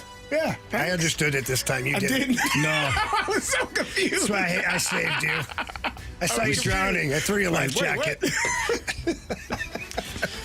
From the 209, prove me wrong. If the Cardinals are too far behind by the All-Star break, Ollie Marmol won't make it to the end of the year. Are you kidding me? These guys love to see management and or managers fulfill their contracts. Why in God's name is John Mozeliak filling out the last year of his contract? Makes no sense, does it? That's a good point. But this team operates as if it's completely blind while driving. And they've been in the ditch now for quite some time. And when it comes to John Mozeliak fulfilling that contract fully out, doesn't make any damn sense, right? So if it makes sense to fire Ollie at some point during the season, the Cardinals will do the absolute opposite. You think they're going to pay they're going to pay somebody else to come in? And that's write 2 paychecks? That's the one thing right there is Ollie Marmol's salary, not at the top tier of managers around the league. No. If they fire Ollie, one, they've got to continue to pay him out. Right. Then bring on another manager who probably have to have a bigger name, a little more price tag attached to him. No way they're breaking the budget that way. No, unless somebody's willing to work for free after they fire Ollie, and I don't think that's going to be the case. Nah, not going to happen. Ollie will see the end of this this year. I agree. This seems like a setup. From the 618, prove me wrong. Doug Armstrong did everything he could to get Matthew Tkachuk. So I got to understand it first. So he did do everything, and I got to prove that wrong? Yeah. I think it's a setup. Could be wrong. If I may. Yes, Is please. Matthew Tkachuk a Blue? No. No, he's not. So Army didn't do everything that he could to bring Matthew Tkachuk to St. Louis. He had every opportunity to bring one of the prides of St. Louis back home, and he didn't. He didn't. Why? Because he didn't want to give up one of his Fabergé eggs, Robert Thomas or Jordan Cairo. Yeah, that's right. I said it. Thank you. So no, he didn't. Okay. If Matthew was a Blue, then the Army would have done everything. You got the thing already. Oh, sorry. Yeah, that's okay. Good job, Anthony. Thank you. Okay, last one here from the 314. Prove me wrong. Hein Bloom will be worse than John Mozeliak. Nobody in Boston respected any of his moves and referred to his ass as canned. Worse than John Mozeliak? Worse than John Mozeliak. How's that even possible? Quite honestly. Let's think about what John Mozeliak has done for this franchise. Yeah, we know. We're living it right now. We're seeing it with our own two eyes. You remember the Cardinal way? I don't. I don't either, Anthony. That's a good point. Chaim Bloom, also, if you look at the Red Sox now, a lot of those young players that he brought in, developed it, all that stuff, they're making an impact now, so much so that the Red Sox are spending again. Even though Chaim Bloom was told, almost a death threat actually, to get rid of all money in Boston, liquidate everything. He basically had his Achilles heels clipped, both of them, by the ownership in Boston. Can't walk. Can barely walk. He walks with a limp now still to this day. And he battles through it too, like a champion. But I'll just say, telling me that guy's got a gate? A wide gate. A wide gate, yeah. In fact, yes. But yeah, no, there's no way he could be worse than John Mozeliak. John Mozeliak's just now figuring out to draft, develop, and pour resources into doing these things. Chaim Bloom did it years ago in Boston. And Tampa, for that matter. And Tampa, for that matter. The Tampa Bay Rays seem like a pretty good team. I would say so. And then they get rid of their good players, but then they find other young players that are good to fill the void. Can't do that unless you got a skilled front office. Yes. I really don't know where to go with this one. It's pretty easy, Marshall. Check the standings. Yeah. I'll just make St. Louis happy. Yeah. Well done. Well done. All right. Appreciate all the prove me wrongs. Judge, well done. I thought you were very They're making fair. them harder, too. I think they've caught on to what's going on here. I thought you were talking about St. Louis sports fans. Yeah, that too. Yeah. What would you say there, Judge? I just think that maybe some people are catching on to what's going on here. They're just trying to make it a little bit more difficult for you. Oh, okay. Well, you know what? We all appreciate the challenge. That's for sure. Yeah. All right. Jordan Binnington. Is his Olympic hopes on the line tomorrow night in the Four Nations championship game against USA? USA! USA! We'll talk about that next on 101 ESPN.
101 ESPN Sports Center.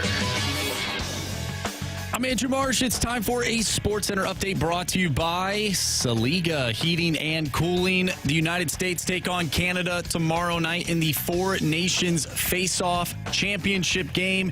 You can listen to that one right here on 101 ESPN. Pregame starts at 6. Puck drop is at 7. Jordan Binnington will be between the pipes for Team Canada. Is Jordan Binnington's Olympic hopes on the line tomorrow night? We'll discuss that next right here in the Fast Lane. I'm Andrew Marsh, and this Sports Center update is brought to you by Saliga Heating and Cooling, an independent American Standard heating and air conditioning dealer.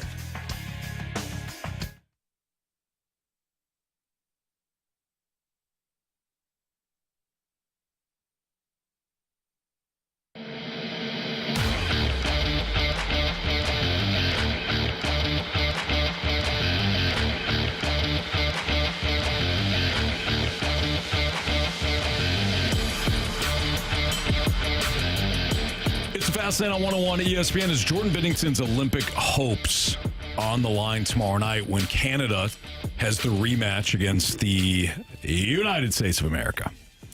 Well, here on WEEI, Tommy Freespops, old Tommy Freespops, old friend. Yeah. Old friend of 101 ESPN.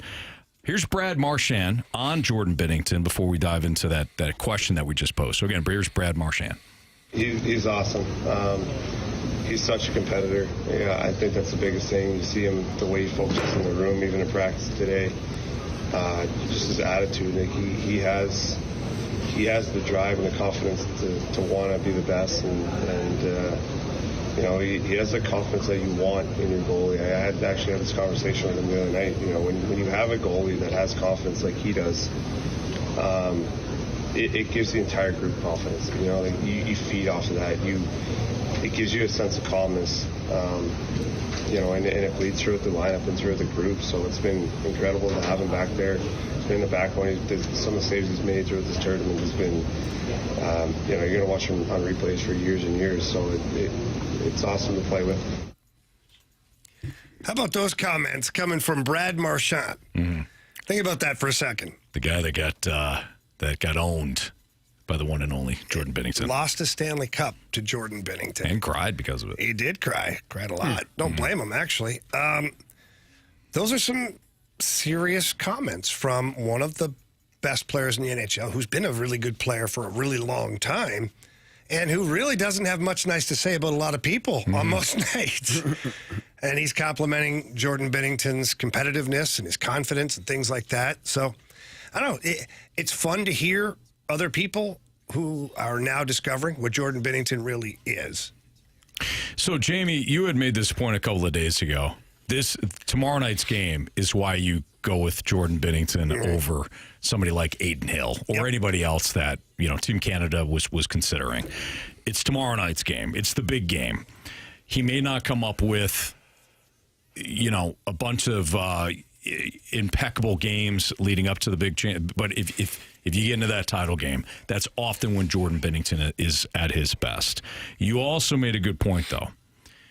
If he plays poorly, so not if he plays well and loses, I don't think it's a win or lose situation, but if he plays poorly, does he cost himself the opportunity to be in net for Team Canada in next year's Olympics? As the starter, possibly.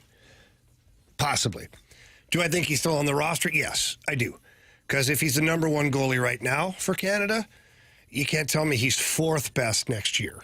It just, to me, it doesn't work that way. It's not like the college football rankings, you know. Mm-hmm.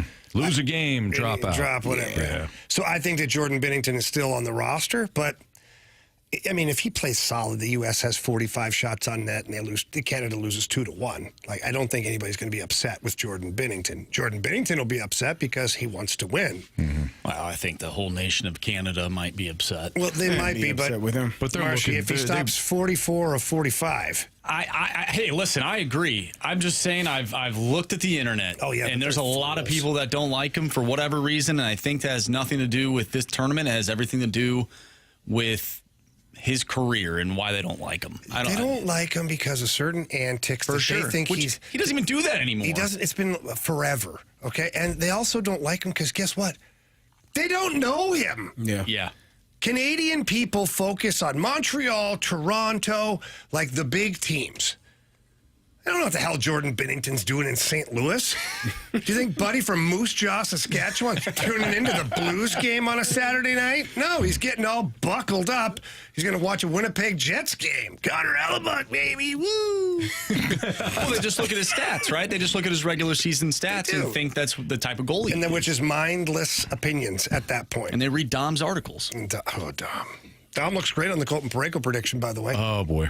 Sorry for your loss, Dom. But anyways, no, I just think that this is a huge game for Jordan Binnington. And he himself would tell you that. You don't think Jordan Binnington wants to prove some people wrong? You don't think he wants to stick it to people? Of course. Of course he does. And that's what's great about him. And that's what's great about a lot of the players that are big game players is they carry that chip on their shoulder into the game, and they turn that into a difference maker. So do I think that it's all or nothing for Jordan Binnington tomorrow night? No. But do I think it might be all or nothing as far as being anointed the starter for the Olympics? Yeah, I do. Yeah, I can see that. I could. Anthony, I've got a question for you. Sure. Do you think if Team USA is losing heading into the second intermission, do they come out in the third period with Mighty Duck jerseys on? Is that legal? Whoa. Is that legal? Okay, first of all.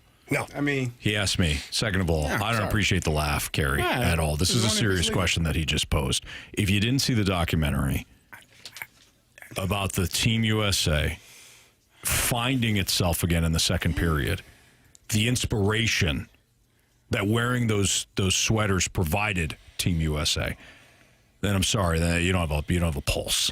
Okay. Second of all, I'll say no. And the reason for that is none of these guys, I mean none of them, had the huevos rancheros to play for the Mighty Ducks. I'll even go a step further. The regional Mighty Ducks. I would go a step further and say that I don't know if any of these players want to put on a Ducks jersey. I don't think so. Probably not. I don't think so. Ducks players don't even want to put them on. That's correct. Yeah. I think our team is ready to go up against the best in the world. We're not worried about them. We're Team USA, and we're going all the way. There you go. Any team that has ever won big has had a catchy phrase like that. We will rally around Kirk, and we will win. Stuff Kirk like or that. Kurt? Kurt. You said Kirk. You did say Kirk. You did say Kirk. Kirk is football, baby. Go Falcons. Yeah. Rally around He's the quarterback.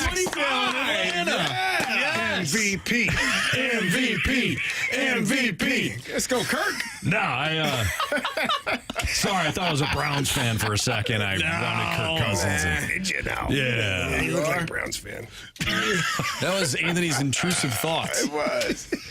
I'm sorry. I need to go take a long bath, wash the stank off me after that comment.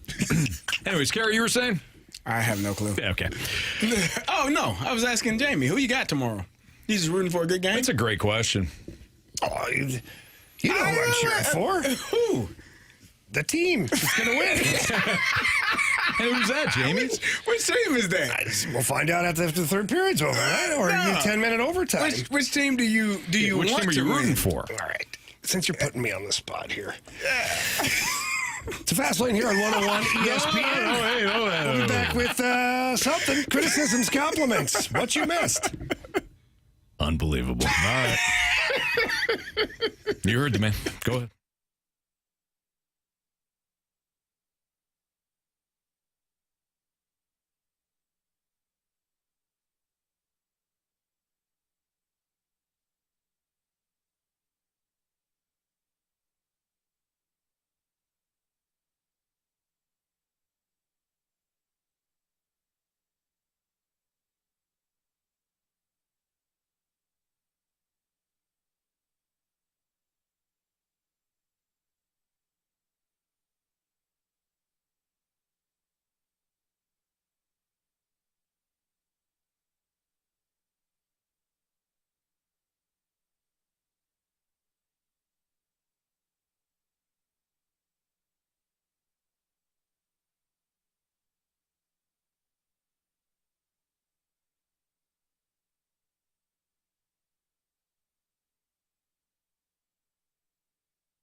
It's a Fastlane on 101 ESPN with Jamie Rivers, Carey Davis, and Andrew Marsh. I'm Anthony Stalter, and if you missed anything from today's show, you can always download the podcast via the 101 ESPN Dobbs Tire and Auto Centers mobile app or 101ESPN.com.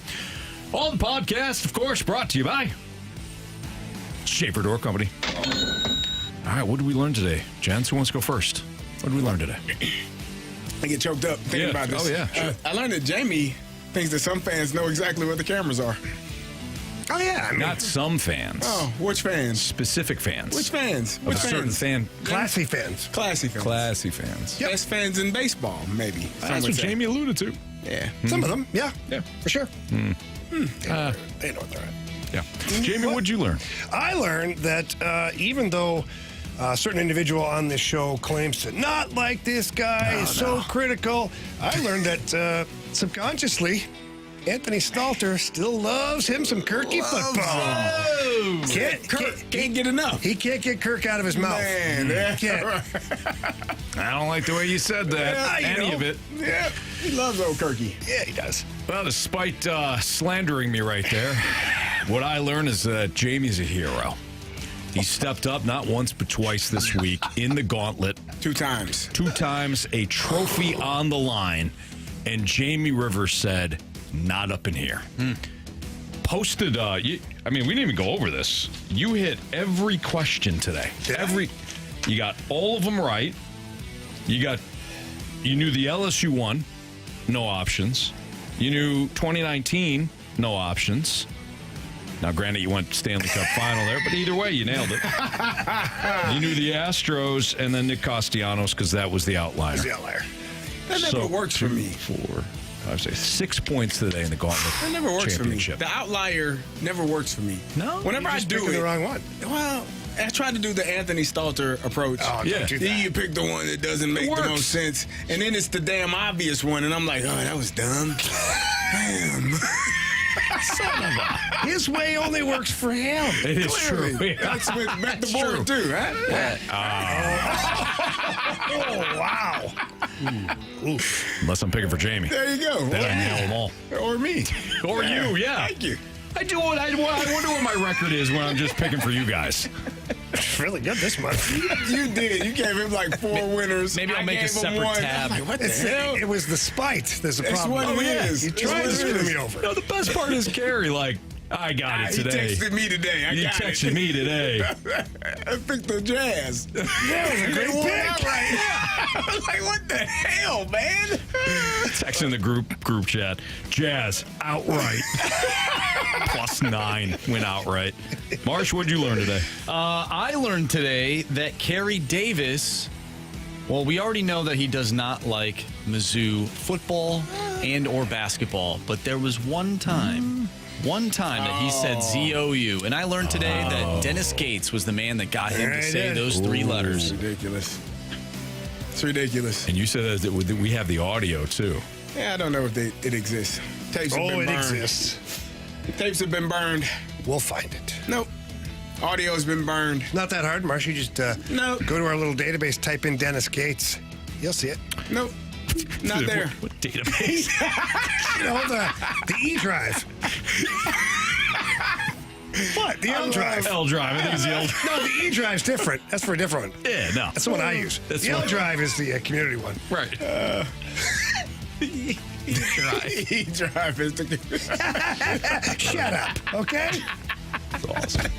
You laughing at me. All right. What do we got stretch your for back. I need to. criticisms and compliments?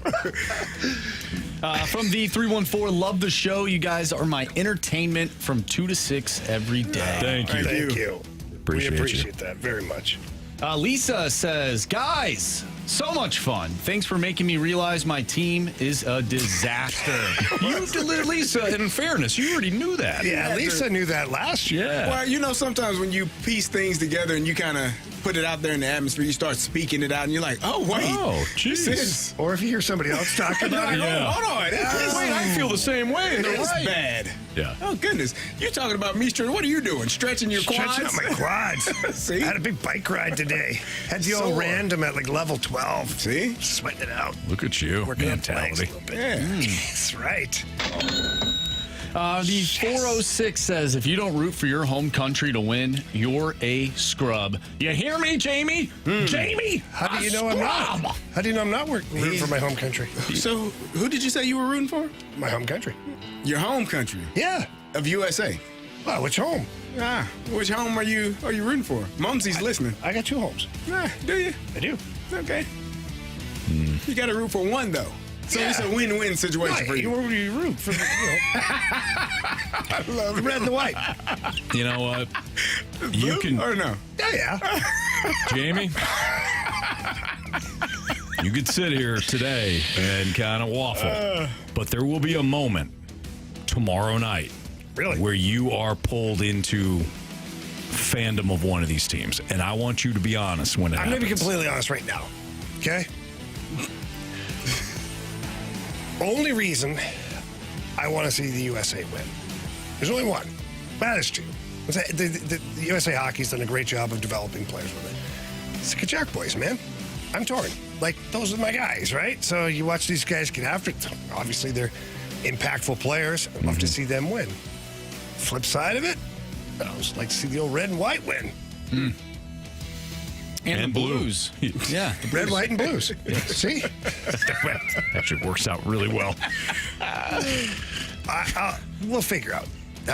We're figuring this out tomorrow. What's the worst case scenario for you watching tomorrow night's game? Power goes out. That's a great answer. If I may. Worst case scenario. Basically what we got in the Super Bowl this past year. I know that was a great case scenario. Yeah. I was thrilled, though. I was fine with it.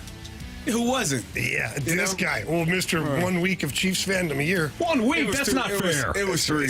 No, it's 2. Because he really jumd on the bye. He actually jumped on at the beginning of the playoffs. Yeah, but they didn't let him on until the bye week. That's true. Well, they didn't let me on last year. I made my own spot. Yeah. They kicked you off this year by losing. No, I jumped. Oh, you jumped ship? No, I didn't jump ship. I just jumped off. Oh, my gosh. Because he had to go back for Kirky football. Yeah, he was It's preparing for respectful. Kirky. You know it. I'm respectful to Chief Nation. They got their butts kicked, man. Did they ever? Cross midfield until the third quarter. That's fine strategy. Late third quarter, too, wasn't it? That's not a That was recipe for terrible. success. Oh, Grant Francis fan club had a text that would be terrible. I'm not even going to read it. I don't even want to put it out in the atmosphere. I don't want to put it in the atmosphere. No. You don't want that. I'm not There's a bunch of reading it. injuries. Yes. Yeah, no, don't do say it. that. Don't do it. Oh, You're don't making the do right. that. Nope. In No, fact, right Grant call. Francis fan club, you just got written up. What do you mean, elementary school? No, it's in the workforce. You get a red card. If you have an employee, reprimand. you got to write him up. Yeah, because the next time you can fire him. That's right. If you don't You got write it him on up, record. You got it the on labor record. laws are going to come in and say, you're screwed. Yep. The 314 says Kendrick Lamar ran for more rushing yards than the Chiefs. He did. Oh, wow. And he didn't even run. He did. He was kind of He walking. danced. Yeah, he just kind of danced, didn't he? Yeah. They just couldn't get it going, man. They not like us. The 314 says, can we get Jamie a half USA, half Canada jersey like the Jason and Travis Kelce jersey? That would be nice, yeah. It's a good idea. Somebody turn a light on behind us. That was weird. Okay. Somebody's still here? It just got very bright. It was totally bright. No, I was like, they're coming to get us. John Kioski's coming up. behind us. All right, Got let's a get headache to now. 3 stars of the day. Our third star of the day goes out to lemon-colored snowballs. Yeah. Robbie. So you're going to bring you something by Jamie's house. Yeah. Second star of the day goes to Helmet Balderas.